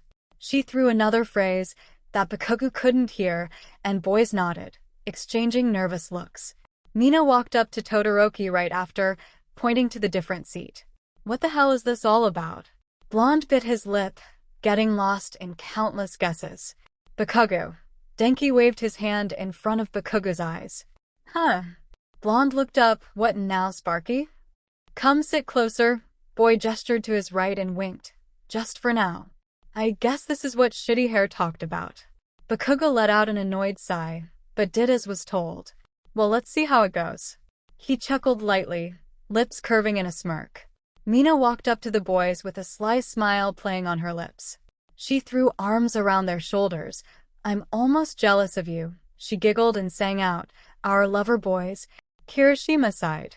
He heard it too many times for his embarrassment to slowly grow into frustration. Boy's fingers fidgeted the hem of his black shirt. Will it really work? Mina clicked her tongue, making Kirishima look at her. You're not gonna chicken out now, are you? She arched an eyebrow. Kirishima chuckled lightly. It wouldn't be manly. But even though he said it out loud, he felt an unbearable desire to run away. If Mina hasn't been acting all serious and sure about Bakugou having feelings for him, Kirishima would stay in dorms, probably watching a movie. Boy was fine with keeping his feelings secret and safe from explosive blonde. It was much better than losing his closest friend. Especially when no one could guess what reaction will Kirishima get from a sudden love confession. It's Bakugou after all. Boy could get a hug or sent flying across the city. Either way is better if after that blonde would stay by his side, even as just a friend. Kirishima needed to keep that confident smile on for his friends. He wasn't planning all that by himself after all. And he had to believe it'll work out the best possible way.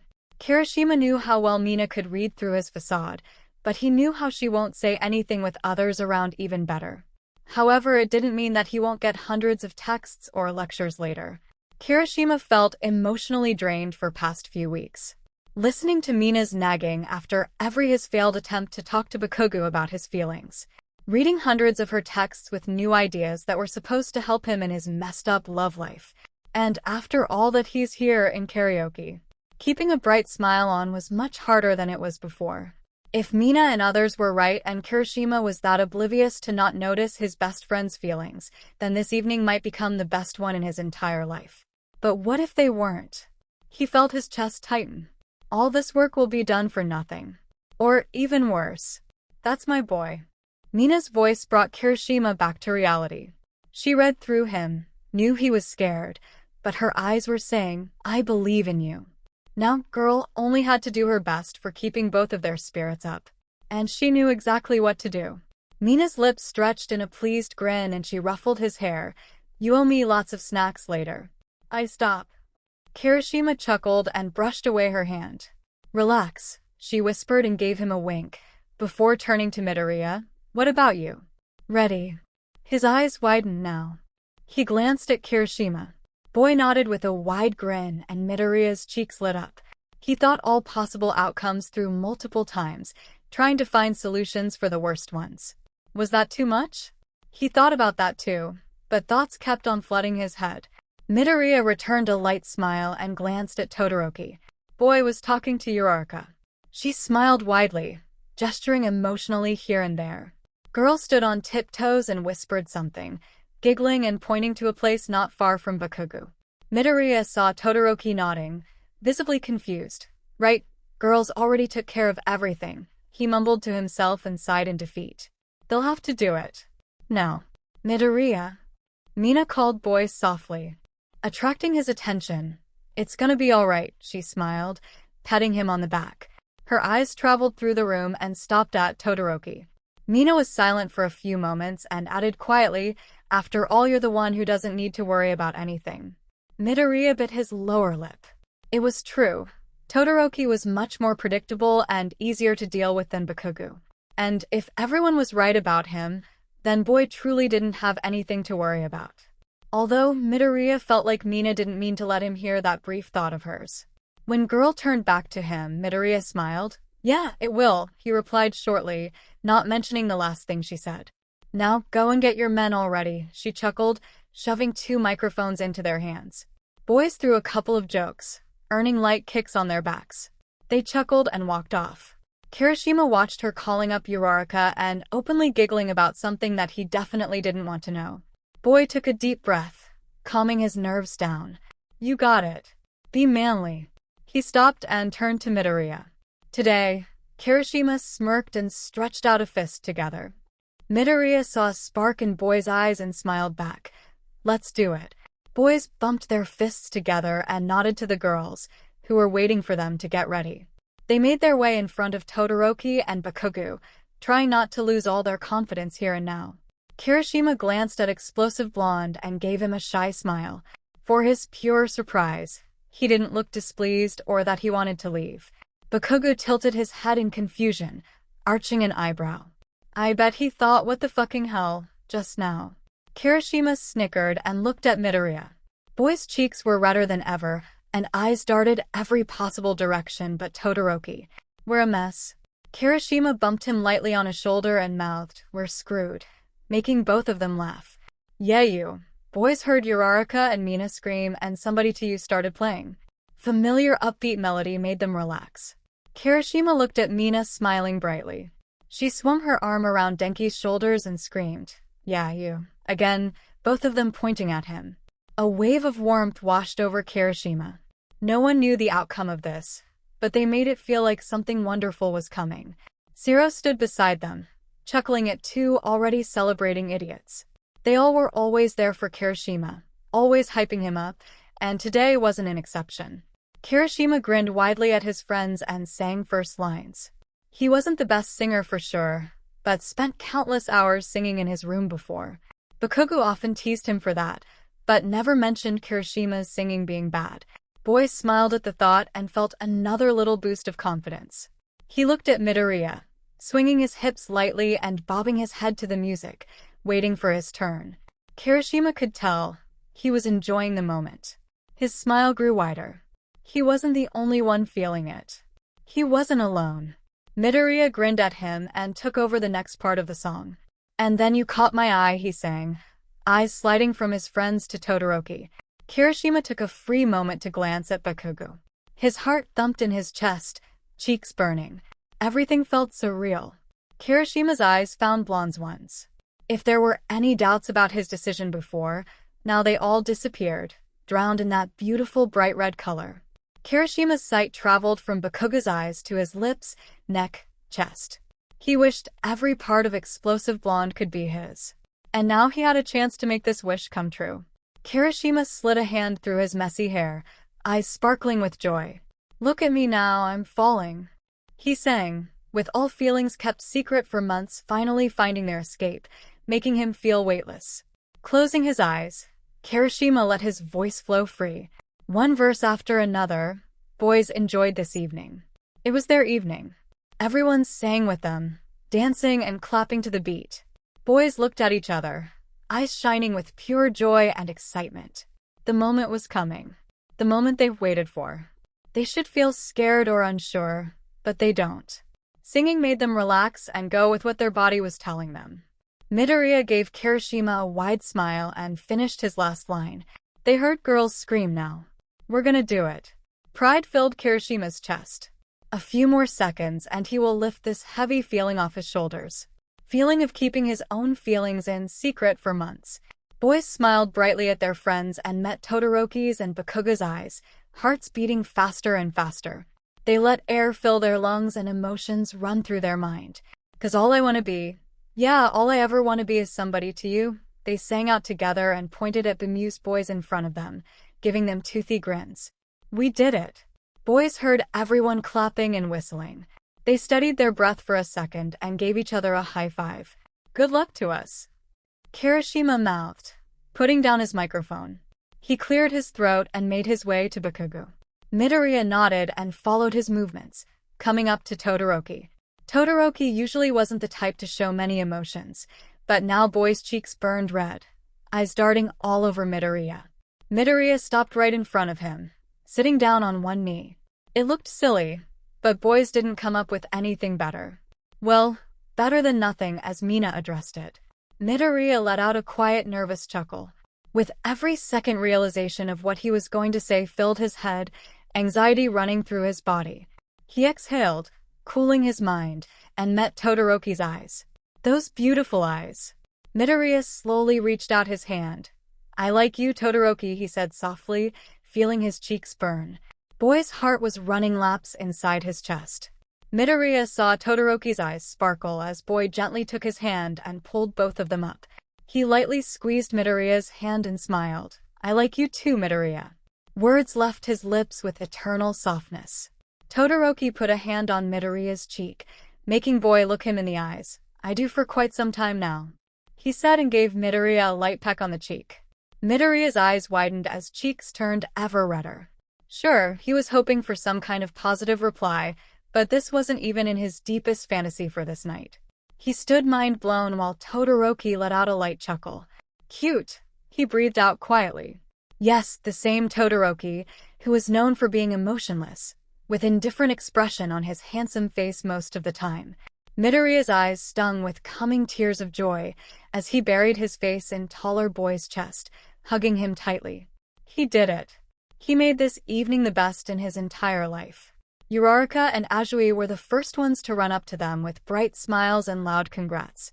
The next moment Midoriya was surrounded by cheering friends. Everyone was washing Todoroki with questions and jokes when Midoriya remembered about Kirishima. He stepped aside a little and looked in boy's direction. Kaken? Kirishima heard everyone clapping. He steadied his breath for a second before putting microphone on a small table. He looked at Midoriya. Boy's cheeks were flushed and a warm smile played on his lips. I bet I look the same. He chuckled, attracting Midoriya's attention. Good luck to us, Kirishima mouthed, grinning. He straightened and cleared his throat before slowly making his way to Bakugou. Each step made his heart beat faster. Thoughts of running away kept crawling into his head, but Kirishima thrust them away. He wasn't going to give everything up after coming this far.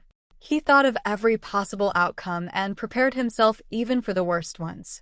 Nothing could catch him off guard tonight. Kirishima stopped in front of Bakugou. Please don't laugh. Their idea of sitting down on one knee wasn't promising, but it was the easiest way to match Bakugou's eye level without asking him to stand up, which would look even worse. As Mina said, better than nothing. Kirishima exhaled, calming himself down. He'll deal with the embarrassment later. Kirishima slowly sat down on one knee, meeting Blonde's bright eyes. These eyes he got lost in every time they were alone. Kirishima reached out his hand, cheeks burning. I like you, Bakugou, he said softly. Will you be my boyfriend? Blonde's eyebrows shoot up at the words. For a few seconds his eyes wandered everywhere but Kirishima. Boy could swear he saw blush dusting Bakugou's cheeks. His emotions kept constantly changing, before stopping at one that Kirishima hadn't seen before. Kirishima watched Boy warily. Was it surprise? Confusion? Anger? Bewilderment? This time he couldn't read it. His hand trembled as Bakugou's eyes gleamed. He sat up straight, his hand moving towards Kirishima's. Kirishima smiled brightly, heart thumping in his chest. I did it. Bakugou's hand hovered over his for a brief moment, his fingers suddenly tensing. Kirishima met his eyes again. Their beautiful color darkened. Please. Kirishima held his breath, fighting unbearable urge to squeeze his eyes shut.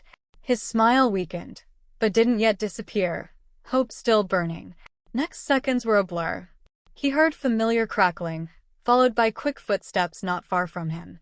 Hardened, he could hear Mina scream, before Blonde's hand jerked to the side. The next moment, a sharp pain pierced Kirishima's shoulder, wiping his usual smile from his face. He instantly grabbed the place of the impact out of instinct, losing balance and feeling skin burn under his palm. Go to hell, shitty hair. Bakugou's low growl echoed in his ears as he hit hard floor with his back. His vision went foggy. Quick steps. Slamming of the door. Quiet voices. High-pitched ringing. Kirishima was lying on the floor gritting his teeth, eyes squeezed shut. Touches of his hand sent new jolts of horrible pain through his shoulder. He waited for it to go away, but it was only getting worse with every second. Kirishima could feel every piece of him protest as he propped himself with one arm, half sitting up. Head empty, he listened to what felt like his own heartbeat. Kiri, Mina nudged him to the present. Kirishima blinked until her features came into focus. Are you all right? She gently put a hand on his cheek, eyes filled with concern. I lost him. Kirishima wanted to speak, but no words were coming out. All this for nothing. Worse than nothing. His eyes stung with upcoming tears and sight wandered from Mina to Denki and 𝐕𝗏. You were wrong. You all were fucking wrong. Kirishima wanted to scream. Wanted to run away. Hot tears started streaming down his cheeks. Out of all possible outcomes, his worst fear came to life. Sparks of electricity ran up Denki's arms, switching Kirishima's attention to the others around him. Kirishima's eyes slid over his classmates. They were nothing but black and white figures now. All their voices sounded quiet and distant. Kirishima blinked away the tears as his sight stopped at Midoriya. Boy stood wide-eyed, holding Todoroki's hand. Holding hands now? Kirishima's lips curved in a rueful smile. He shook his head slightly, chasing ungracious thoughts away. He couldn't cry. Not now. Kirishima? 𝗧𝗏 asked cautiously, making Kirishima look up again. It hurts. Kirishima's lips parted again, but words stopped midway. He bit his lower lip. Don't be selfish. He couldn't spoil this evening even more. Not when Midoriya got what he wished for just moments ago. And I was told to go to hell. By the one I love. A low chuckle left his lips, head falling onto his chest. Pathetic. Light movement of shoulders sent another jab of pain, making him shudder. His hand reached for the aching spot. Shit. Kirishima's teeth sunk deep into his bottom lip. Let me see. Todoroki squatted by his side, reaching for Kirishima's shoulder. Kirishima sighed. It's okay. I can deal. An attempt to shrug resulted into yet another stab of pain. His fingers curled into tight fists. Fuck. Hurts like hell. Izuku, can you pass a bottle of water from the table? Todoroki asked, adding a soft please. Kirishima saw boy nod and step aside. His shoulder prickled and ached as he turned to look at it. One glance was enough to send shivers down his spine. He felt his chest tighten at the sight of his torn black shirt with slightly burned edges. Skin glowed red and radiated heat. A burn. He swallowed hard. Kirishima had to deal with explosions and fire a lot during his sparring with Bakugou. He sometimes received a few blasts after teasing Blonde at the dorms. However, he never let his guard down at those moments. Kirishima used his quirk every time he felt the need. Bakugou, in spite of being short-tempered, was always aware of the situation too. He never let his explosions hit Kirishima when he wasn't hardened. Blonde always stopped himself, seeing Kirishima defending without using his quirk. Fire never got close to him. Until today. You must hate me more than anything now. Here, Midoriya's voice brought Kirishima's attention back. Boy handed Todoroki a small bottle and sat beside him. He wavered and glanced at Kirishima with apologetic look in his eyes. Don't be selfish. Smile. Kirishima shook his head. Don't. He managed a light smile. I'm good. He felt his stomach turn at such an obvious lie. He knew Midoriya won't believe it. No one would. But Kirishima didn't need their comments now. I'm happy for you too, by the way. He grinned widely this time. He watched Boy mouth a brief thanks, his lips curling into shy smile, before he glanced at his burn. Kirishima blinked fast. Coming up with another sentence was harder than he thought. He drawled, nodding at his shoulder. It'll heal up after I'll see recovery girl. He made a lame excuse of another smile. True, Todoroki intervened, looking at Kirishima's torn shirt, but now we need to take this off. His ability to read the room and stay calm was saving Kirishima a lot of trouble. Todoroki looked at him with a silent question, earning a confident nod. Kirishima gritted his teeth, holding all the swearing to himself, as Todoroki pulled torn shirt off. Fuck. Better kill me. The second shirt fell to the floor. He exhaled loudly. Kirishima's eyes followed Boy's further movements. Todoroki folded Kirishima's shirt in a couple of layers and soaked it in water. Bear with it for a moment, he said softly, and put a cool cloth over the burn. It'll get better soon. Kirishima nodded. However, a low growl still escaped his lips when the fabric touched his bare skin. You might need these. Todoroki turned around to where the voice was coming from. Momo walked up, handing him a roll of clean bandages and a small bottle of some kind of a lotion. Todoroki tilted his head slightly in reply. Learned first aid with Mom a lot, she added and smiled softly at Kirishima. Thank you. Kirishima nodded, not daring to look up. He didn't want to see another eyes full of worry and compassion. It was the last thing he needed now. I appreciate that a lot, he said quietly and felt a light pat on the head. Gentle sensation made him meet Girl's eyes. She gave him another light smile, handing him a bottle of fresh water.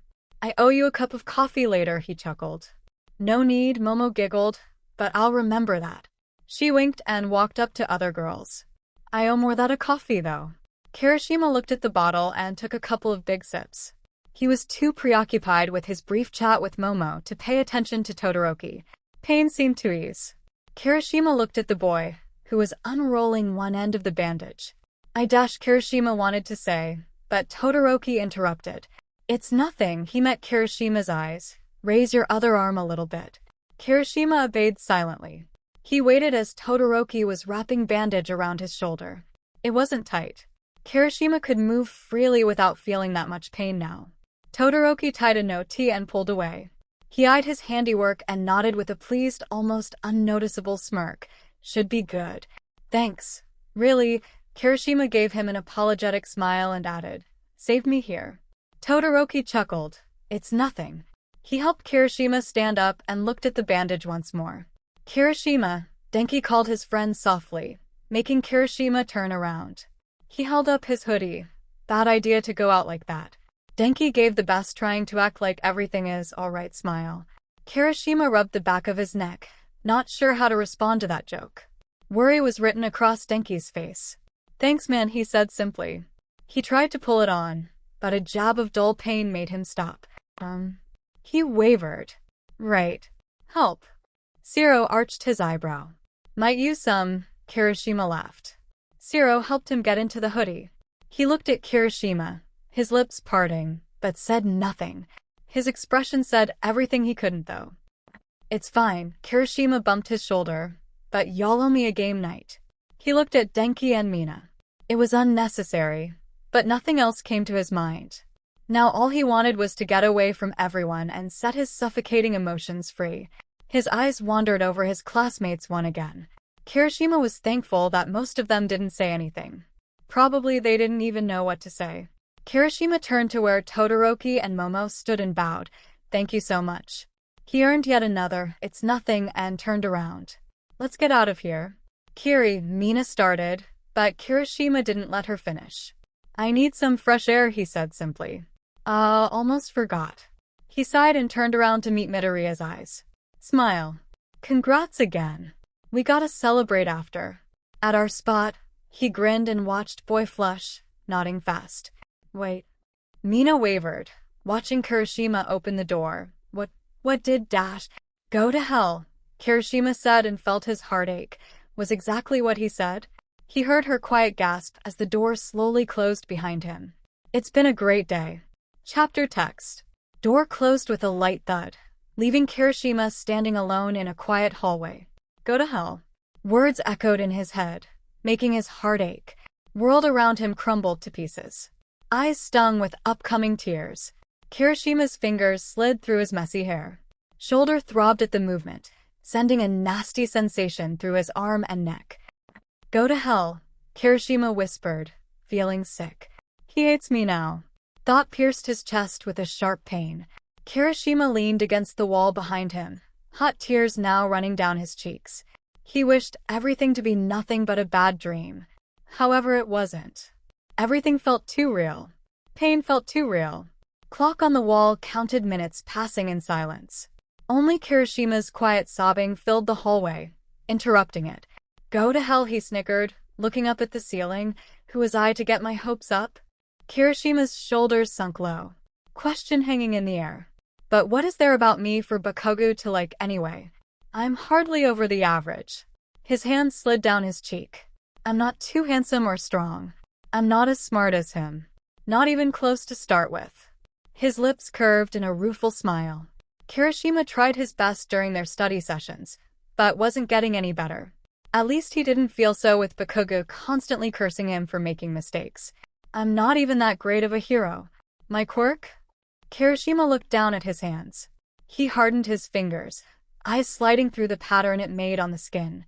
It's not flashy or cool. I can't fight like others. Always taking punches, winning them time to do real work. Sidekick? His hand curled into fist, knuckles turning white. Punching bag at best. He smirked to himself. At least served as a good one for Bakugou. Light laughter left his lips, followed by quiet sobbing. I'm pathetic. He hit his hip, letting emotions out. Pathetic. Another hit. Pathetic. And another. Pathetic. Pathetic. Pathetic. He grit his teeth. Tears streamed down his cheeks, falling onto the floor. Ijiro, you're fucking worthless, Kirishima whispered to himself. A sudden click of the door returned him to the present. Kirishima had to go back. He had to continue this evening. For Midoriya. For Todoroki. For everyone. Smile. Kirishima blinked away the tears, wiping the rest on his sleeve and turned to the door. 𝗧𝗪 looked him over with concern, before quietly asking, Are you I'm coming. Kirishima managed a weak smile. "Wanna sing with me?" He knew it was impossible to hide his swollen eyes, red cheeks, wet sleeve and collar of the hoodie. But he could pretend like nothing happened. At least for another hour. He looked at 𝗧𝗏 with pleading eyes. "Don't ask anything, please." Unnecessary questions were the last thing he needed now, and the only person capable of understanding that was right next to him. 𝗧𝗏 was Kirishima's last hope for keeping it together. Spanish? 𝗧𝗏 grinned at him. "Oh, come on." Kirishima rolled his eyes but nodded anyway.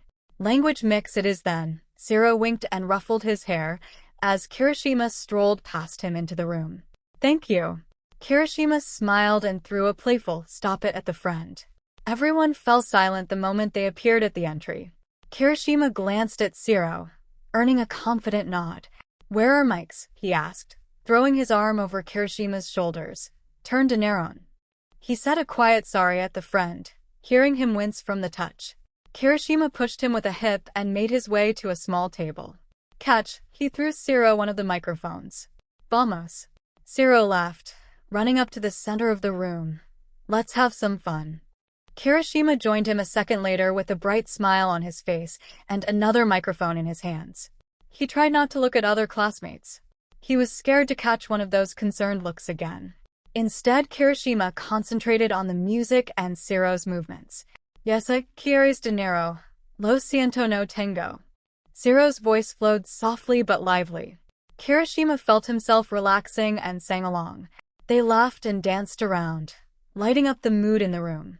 A few moments later, Kirishima saw Denki getting up. He took another free microphone, joining them. Slowly, tension around the room disappeared. Kirishima needed that. Needed distraction. Once boys finished singing, Ojiro and Midoriya gave them a high five and took their microphones.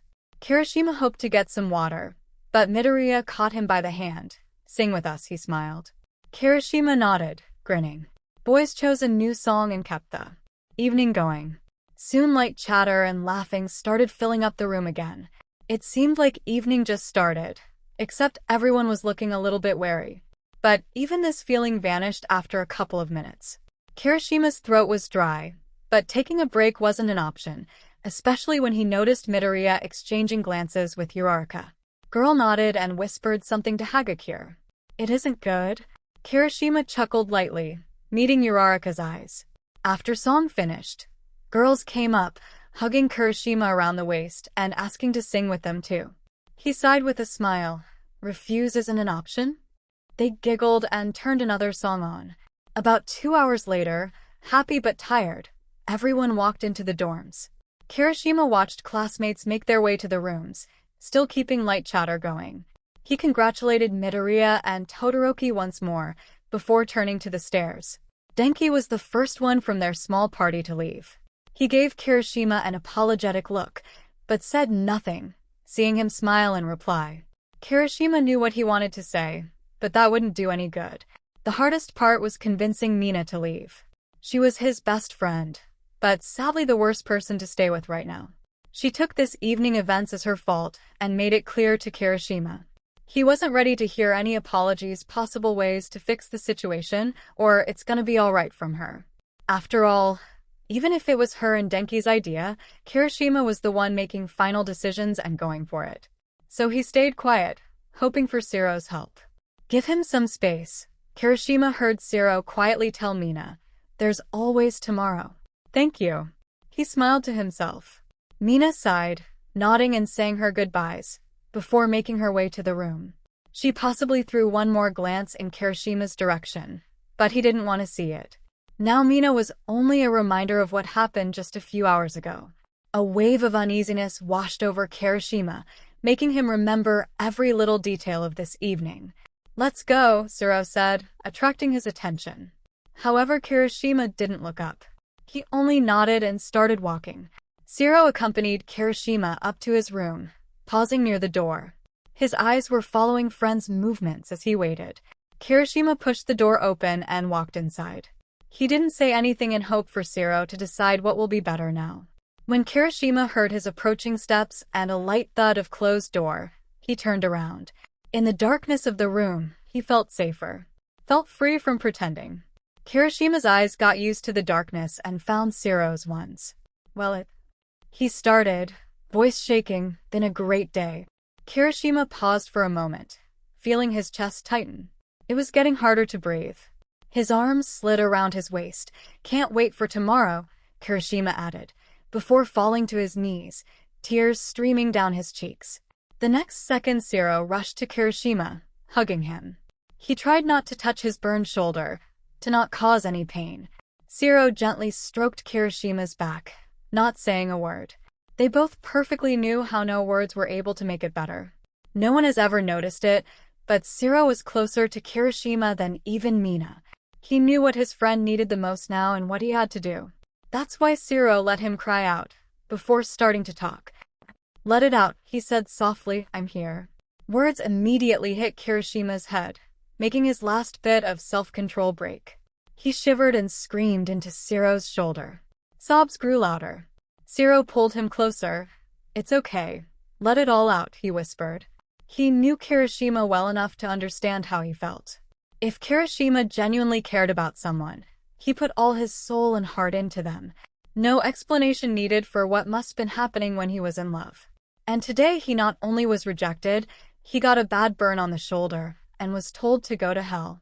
Kirishima's whole world was built around Bakugou. He knew him better than anyone else and was the only one being able to tolerate his attitude. He felt when Blonde was pissed or just joking around. He could talk him into hanging out with others. Kirishima even managed to get Bakugou helping them with studying. And he was the only one who said that there is more to him than everyone sees. Sometimes, when 𝗧𝗏 and Kirishima were hanging out together, he told how different Bakugou can be if he's calm and collected. He was telling how funny and easygoing he was. I even talked him into watching a shitty horror movie with me, Kirishima said once, while they went to buy snacks with Ojiro. After that, he thought for a moment and added, he's a better person than you think. 𝗧𝗏 was sure this evening will be a success. Everyone could see Bakugou acting differently towards Kirishima. He liked him. It was out of discussion. But today made no sense to 𝗧𝗏. If Bakugou likes Kirishima, then why did he hurt him that much? If they all were wrong, then he could simply say no and walk away. Why did he have to burn his shoulder and throw such cruel words at him? 𝗧𝗏 knew he wasn't the only one confused. He stroked Kirishima's head, wondering how hard it must be for him now. 𝗧𝗏 felt his shirt getting wet from his tears. There was so much he wanted to do, but at the same time he could do nothing. Kirishima clenched the hem of 𝗧𝗏's shirt. Why, he mumbled against his shoulder, why he did that. I wish I knew, 𝗧𝗏 whispered, running his fingers through Kirishima's hair. He hates me, he paused for a second, feeling his heart ache. 𝗧𝗏, he hates me now. He choked out and a new, but now quiet scream escaped his lips. He doesn't, 𝗧𝗏 said. Look at me. He waited for Kirishima to look up, before cupping his cheeks and gently brushing away rolling tears with his thumbs. Bakugou would never hate you. 𝗧𝗏 looked Kirishima in the eyes, noticing how exhausted he was. His hand slid down Kirishima's neck to the shoulder, making boy wince. Sorry, 𝗧𝗏 jerked it away and hugged him. He waited a couple of seconds before adding, there was a reason he did it and we will find it, okay? He listened to Kirishima's breathing becoming steady and sobs getting quieter. Thank you, 𝗧𝗏.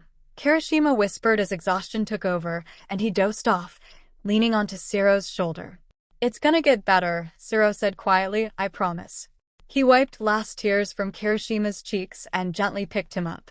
He lay Kirishima on the bed, before making his way out of the room. 𝗧𝗏 closed the door quietly and glanced at Bakugou's room. I don't know what your reason was, but he did not deserve that, he hissed, clenching his fists and feeling his own heartache. Just a joke. Chapter text.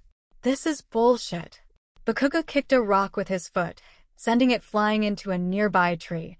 He was circling woods around UA for almost an hour now. He needed distraction. It was the only way to keep him at least somewhat calm. However, endless thoughts kept running through his head and didn't seem to stop anytime soon. What kind of sick joke was that? Bakugou felt a jolt of dull pain in his chest. It was a joke, right? Joke. He clenched his hoodie, knuckles turning white. It didn't go away and he couldn't understand why. It had to be another prank from his idiots. A joke. Joke. Joke, he convinced himself over and over again. Memory of Kirishima's confession slipped into his head. Bakugo froze and felt a lump stuck in his throat. Those shining scarlet eyes and a bright smile. 𝗧𝗵𝗲𝗍𝐿, he screamed, letting out an explosion into the tree beside him. It was a joke. He tried to steady his breathing, but his composure wasn't coming back. Bakugo's thoughts were a mess. What if it wasn't? And there it was, another painful sting in his chest. What if there was a chance that shitty hair really meant what he said? Bakugo felt his cheeks burn, heart beating faster. Hope he felt before karaoke lit up again. Hope for Kirishima getting all dressed up only for him. Now it seemed possible. It seemed true. Could Kirishima like him? Bakugo stood in silence. Question hung on his mind. What if I was wrong? He swallowed hard. What if I hurt him badly? Bakugo felt a sudden urge to run back and hug his best friend. He still had a chance to change everything. He turned around, looking at the path he came from. However, the moment he started walking, different thoughts crawled into Bakugo's head. Cruel, dull, more believable ones. A memory of Kirishima hanging out with their classmates in the common room appeared before his eyes. Boy grinned brightly at others. His eyes shone with joy. Was it any different with me? Bakugo swallowed hard. Somehow he couldn't think of a moment Kirishima acted differently around him. All his memories seemed to blur together. Not a single their late evening study session or sparring came up his mind. He squeezed his eyes shut in a lame attempt to recall them. However, they seemed to mix with others into one major gray mass. Blonde shook his head, crackling in his palms appearing again. It never was something more than friendship. Why would it be now? Kirishima probably didn't ever think of him as someone special. One more sting at Bakugo's heart was enough to trigger his defense mechanism. Nonsense, he spat on the ground, turned on his heels and continued walking deeper into the woods. Another brief thought of Kirishima liking him back made Bakugo scowl. Like me back? He growled, chasing it away. Future #1 hero can't think of sappy things like that. He pushed his feelings away. Deep inside his soul. Somewhere for no one being able to reach it. So deep that Blonde himself would find it hard to feel it again. Or so he thought. These fucking emotions. This time his mind and ambitions took over. So lame of a upcoming pro hero. Crackling in Bakugo's palms faded. Upcoming hero. That was his goal. His own concept of happiness. Emotions made people weak and submissive, and Bakugo couldn't allow that happen to him. He aimed to be at the top and do his best. To be the best. His thoughts spiraled back to this evening. Dumb fucks. Bakugo rolled his eyes. Their so-called Baku squad always amazed him with their idiocy. Every their joke or prank seemed worse than previous ones. However, this evening was peak of their stupidity. How that should have been fucking funny, he growled. Wasted my time on some bullshit again. They constantly pulled jokes on him before, but none of them made him this mad. None of them hit close to home. And Bakugo would never admit this one did. Morons. Bakugo shoved unnecessary thoughts back again. How shitty hair even agreed to that anyway? He let out a low chuckle. To team up with that nerd. Really? He snorted. Thought they could come up with something better than using Deku to piss me off. After another half an hour of walking, his stomach grumbled. Great. He rolled his eyes and fished some money out of the pocket. Should be enough for something spicy. Bakugo turned to another path and made his way to the nearest ramen place. It wasn't so crowded during late evenings, so he could eat in peace. Blonde would lie if he said he enjoyed it though. Something was lacking. Maybe some company? Way to the dorms never felt this long. Usually Bakugo would listen to Kirishima's chatter or noisy laughter of others. This time it was quiet. Tedious.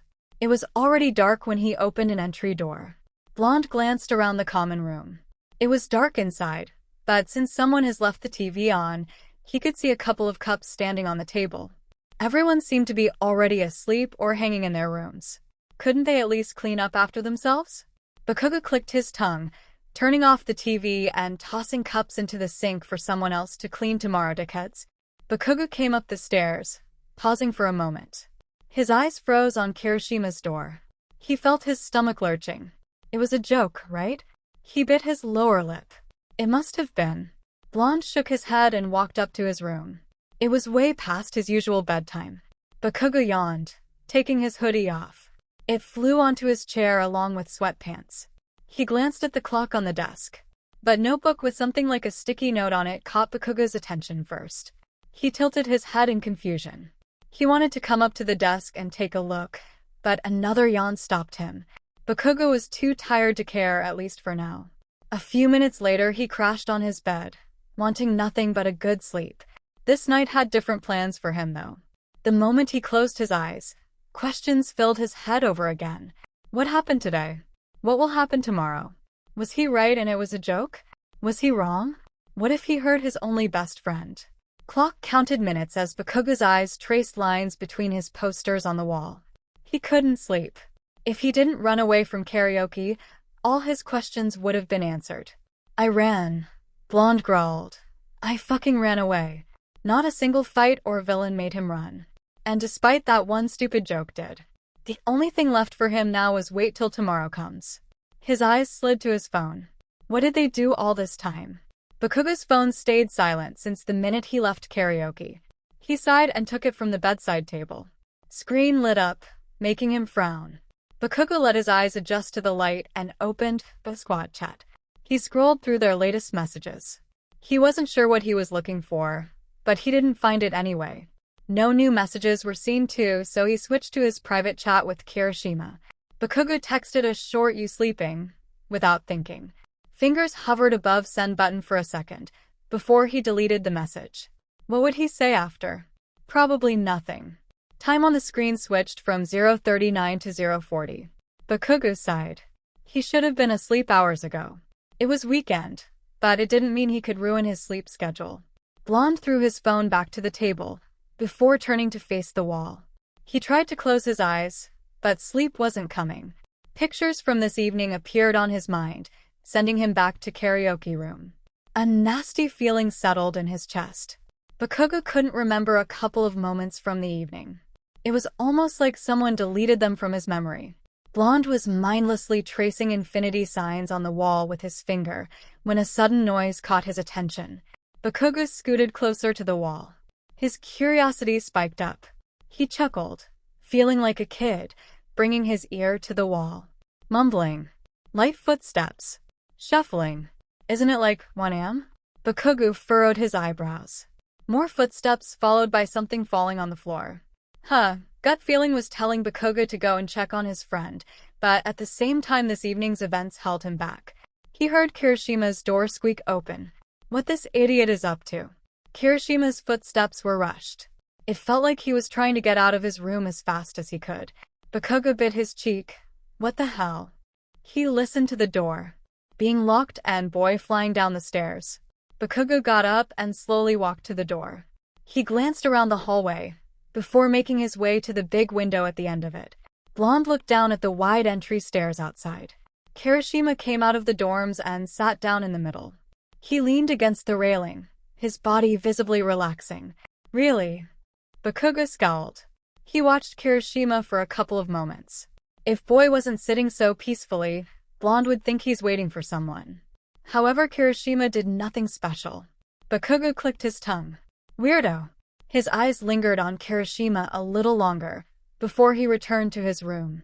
There was so much he wanted to ask, but it could wait for tomorrow.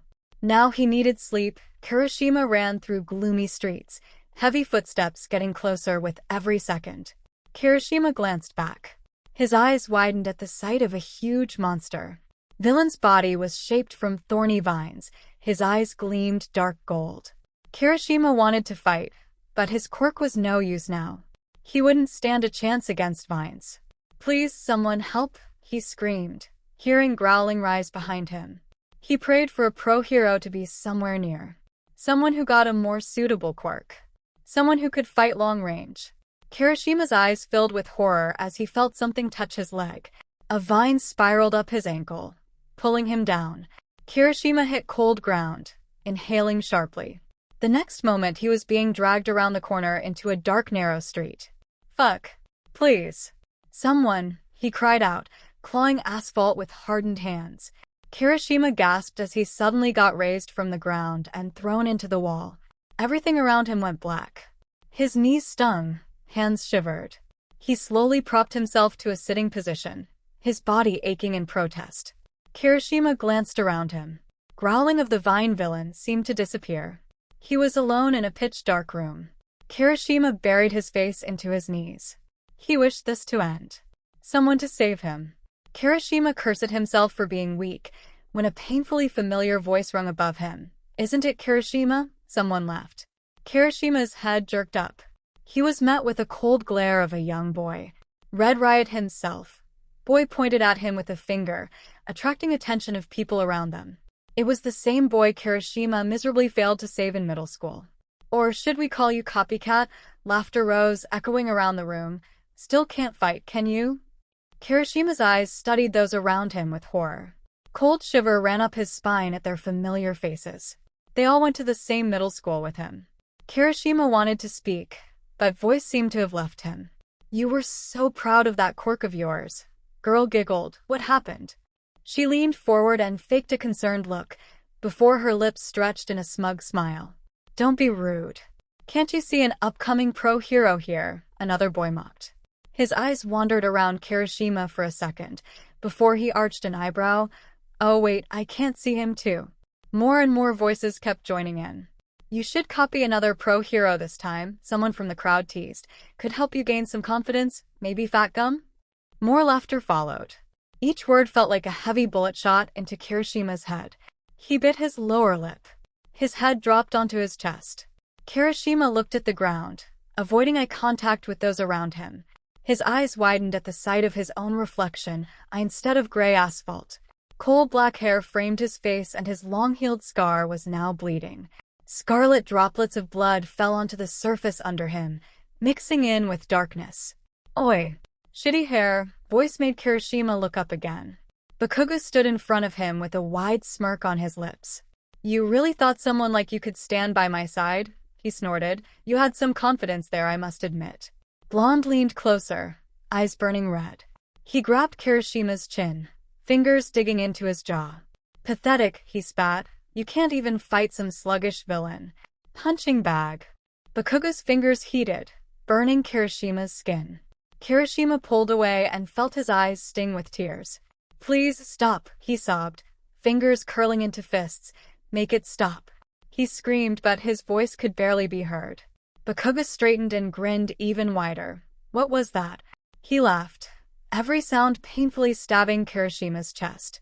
Kirishima looked at Bakugou with pleading eyes. It couldn't be true. He refused to believe it.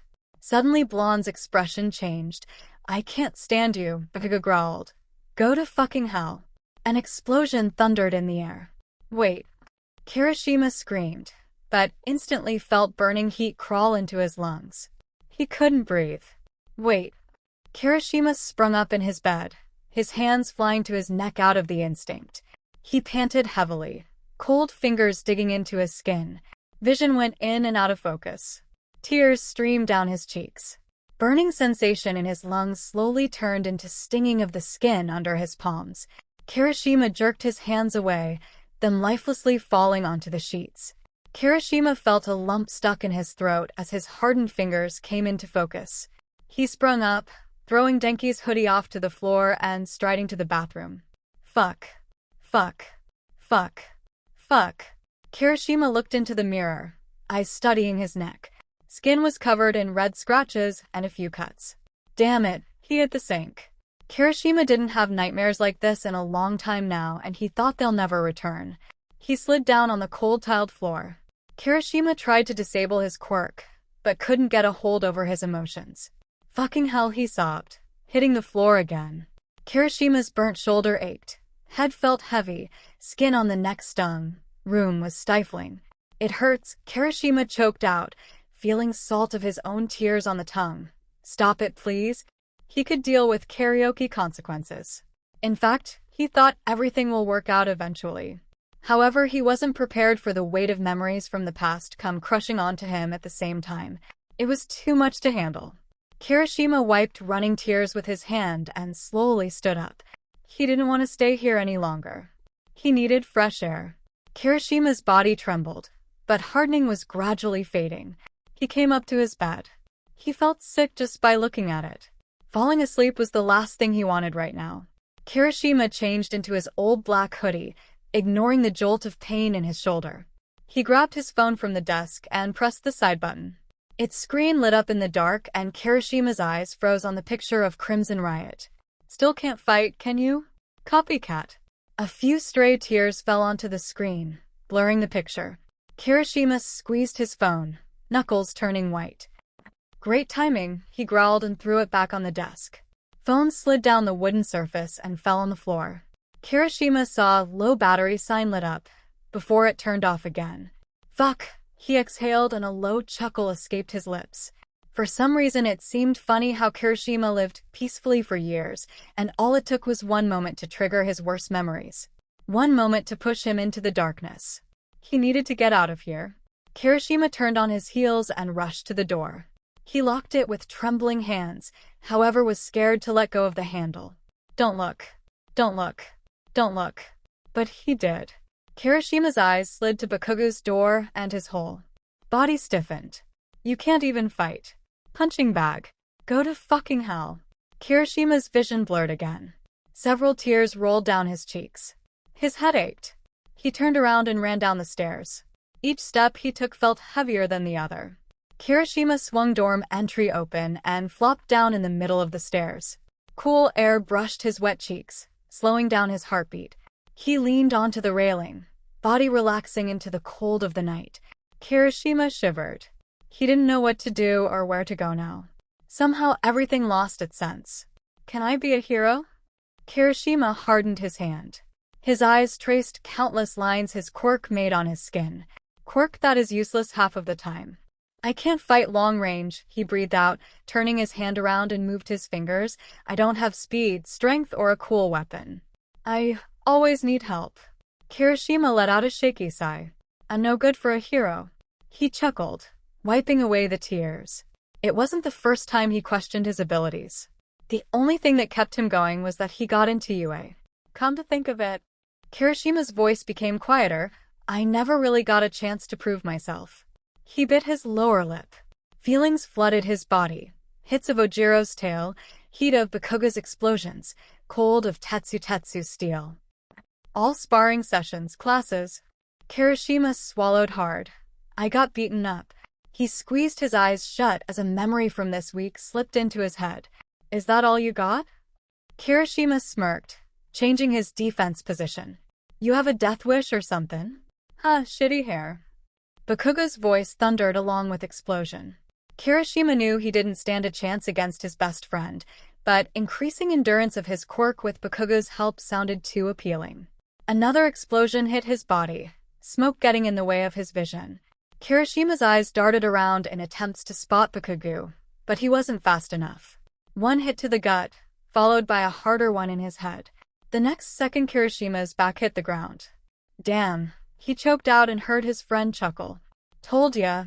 Bakugou squatted by his side. "You can't win against me." "But I lasted longer this time." Kirishima pouted. He tried his best. Might get at least some credit for that. "Well," Bakugou stood up, "you're a better punching bag now." He laughed and stretched his arm out to help Kirishima up. Kirishima traced cold metal of the railing with his finger. "Punching bag, right." He chuckled quietly. "A punching bag even if I'm pushing my limits." He sighed and ran his hands through messy hair. A couple of strands fell onto his eyes. Bright red looked dark crimson in the darkness of the night. Crimson. An image of Crimson Riot appeared before his eyes. Copycat. Tisk. Kirishima gritted his teeth and pushed his hair back. He threw his hood on and stood up. UA. Dorms. Fighting. Villains. Heroes. He was sick of it. He was sick of his life. He was sick of himself. Kirishima looked at the night sky with a rueful smile. "Why you made me like this?" He knew he'll never get an answer, but question lifted at least the tiniest bit of weight off his shoulders. "Who knows? Maybe I'll make a good sidekick." Decoy. Kirishima's lips curved in a barely noticeable smile. It wasn't what he wished for, but definitely better than nothing. "I want soda," he mumbled, taking his wallet out of the pocket of his hoodie. Kirishima looked inside and his lips stretched in a pleased smile at the sight of the money. "Good thing I left some for the weekend." Way to the nearest 24/7 store felt short and calming. Kirishima sorted things out in his head. If he can't be a hero, then he'll help others to become ones. He won't stop working on himself, but nor he'll expect much coming his way. Kirishima smiled at his own conclusion and opened an entry door to the store. Kirishima's eyes wandered around the room. Bright light and colorful banners. Late-night customer and quiet chit-chat. Where is it? He furrowed his eyebrows and made his way to one of the aisles. Must be somewhere here. Kirishima mumbled to himself, turning to the left. His eyes widened and froze at the corner of the store. He looked at a bright banner above the shelving, before coming closer. Kirishima bit his lower lip and smiled. It's even better than soda. Coal black. Chapter text. Bakugou didn't know when he fell asleep, but he didn't hear clicking of Kirishima's door again. He grunted and stretched his hand toward the night table. After a few failed attempts, he finally found his phone. Bright electronic light shone into his eyes, making him squint. 9 in the morning, great, he grumbled, before feeling a lump form in his throat. There were no new texts or missed calls. Yesterday, he didn't pay the slightest attention to that. He got so busy getting hold of his emotions that forgot about simple reasoning. If it all was a joke yesterday, then why no one called or texted him yet? Answer was simple, but Bakugou refused to believe it. Bakugou got up with a growl, stretching his back. He quickly changed into running clothes and splashed cold water on his face. He took headphones from the drawer and leaned to take his phone too, but his eyes froze on the walls separating his and Kirishima's rooms. Memories from this night appeared before his eyes. Kirishima slipping out of his room in the middle of the night. What was he up to anyway? Bakugou arched an eyebrow, all kind of thoughts crawling into his mind. Some too twisted to believe. He shook his head, chasing them away. Don't care. He did, but didn't want to brainstorm this issue in the early morning. He put in headphones and jumped into running sneakers. Karaoke. Confession. This night, if something could take his mind off latest events, it was running and music. Morning breeze sent a wave of pleasant shiver over Bakugou's body. His muscles ached for action. He took a couple of minutes to stretch and warm up before starting his usual route around UA. However, thoughts about yesterday didn't seem to leave that easily, so he tried to chase them away by straining his body even more. Bakugou took a longer route and picked up the pace, increasing the strain on his body. For now, it seemed to work well enough. Bakugou panted, running up to the dorm doors. Pleasant exhaustion fled through his body. He paused for a minute, steadying his breath and stretching his muscles again. Bakugou looked at the entry door and frowned at the thought about his idiots. There was no way they'll let go of yesterday that easily. Fuck it. He stopped the music and entered the dorms. It was different from an early morning. Light chatter now filled the common room, accompanied by the sound of coffee machine. He glanced around, noticing that most part of their class was already awake. Bakugou wanted to quietly slip past them and to his room, when a sudden sound of something shattering made him freeze. His muscles tensed on instinct and head jerked to where it came from. Mina stood near Denki and 𝗧𝗏, with a broken cup at her feet. Her expression wavered between shock and pure horror. Mina didn't move. She stared blankly at the other side of the room. Bakugou followed her gaze and felt his chest tighten. Kirishima flinched the moment Mina's cup hit the floor. His eyebrows shot up as he watched its pieces scatter across the floor. Mina, you okay? Kirishima wanted to come closer, but she backed away. Don't. Mina shook her head, raising hands in front of her chest. I have to clean this up first. Hey, Denki swallowed. Hard, black, huh? His lips twitched nervously. A barely visible spark of electricity ran through his fingers. Kirishima cocked his head before catching on what he meant. Oh, he rubbed the back of his neck. He visibly struggled with an answer for a moment. Kirishima breathed out and met friend's eyes. He winded a couple of black strands between his fingers. It was shitty anyway.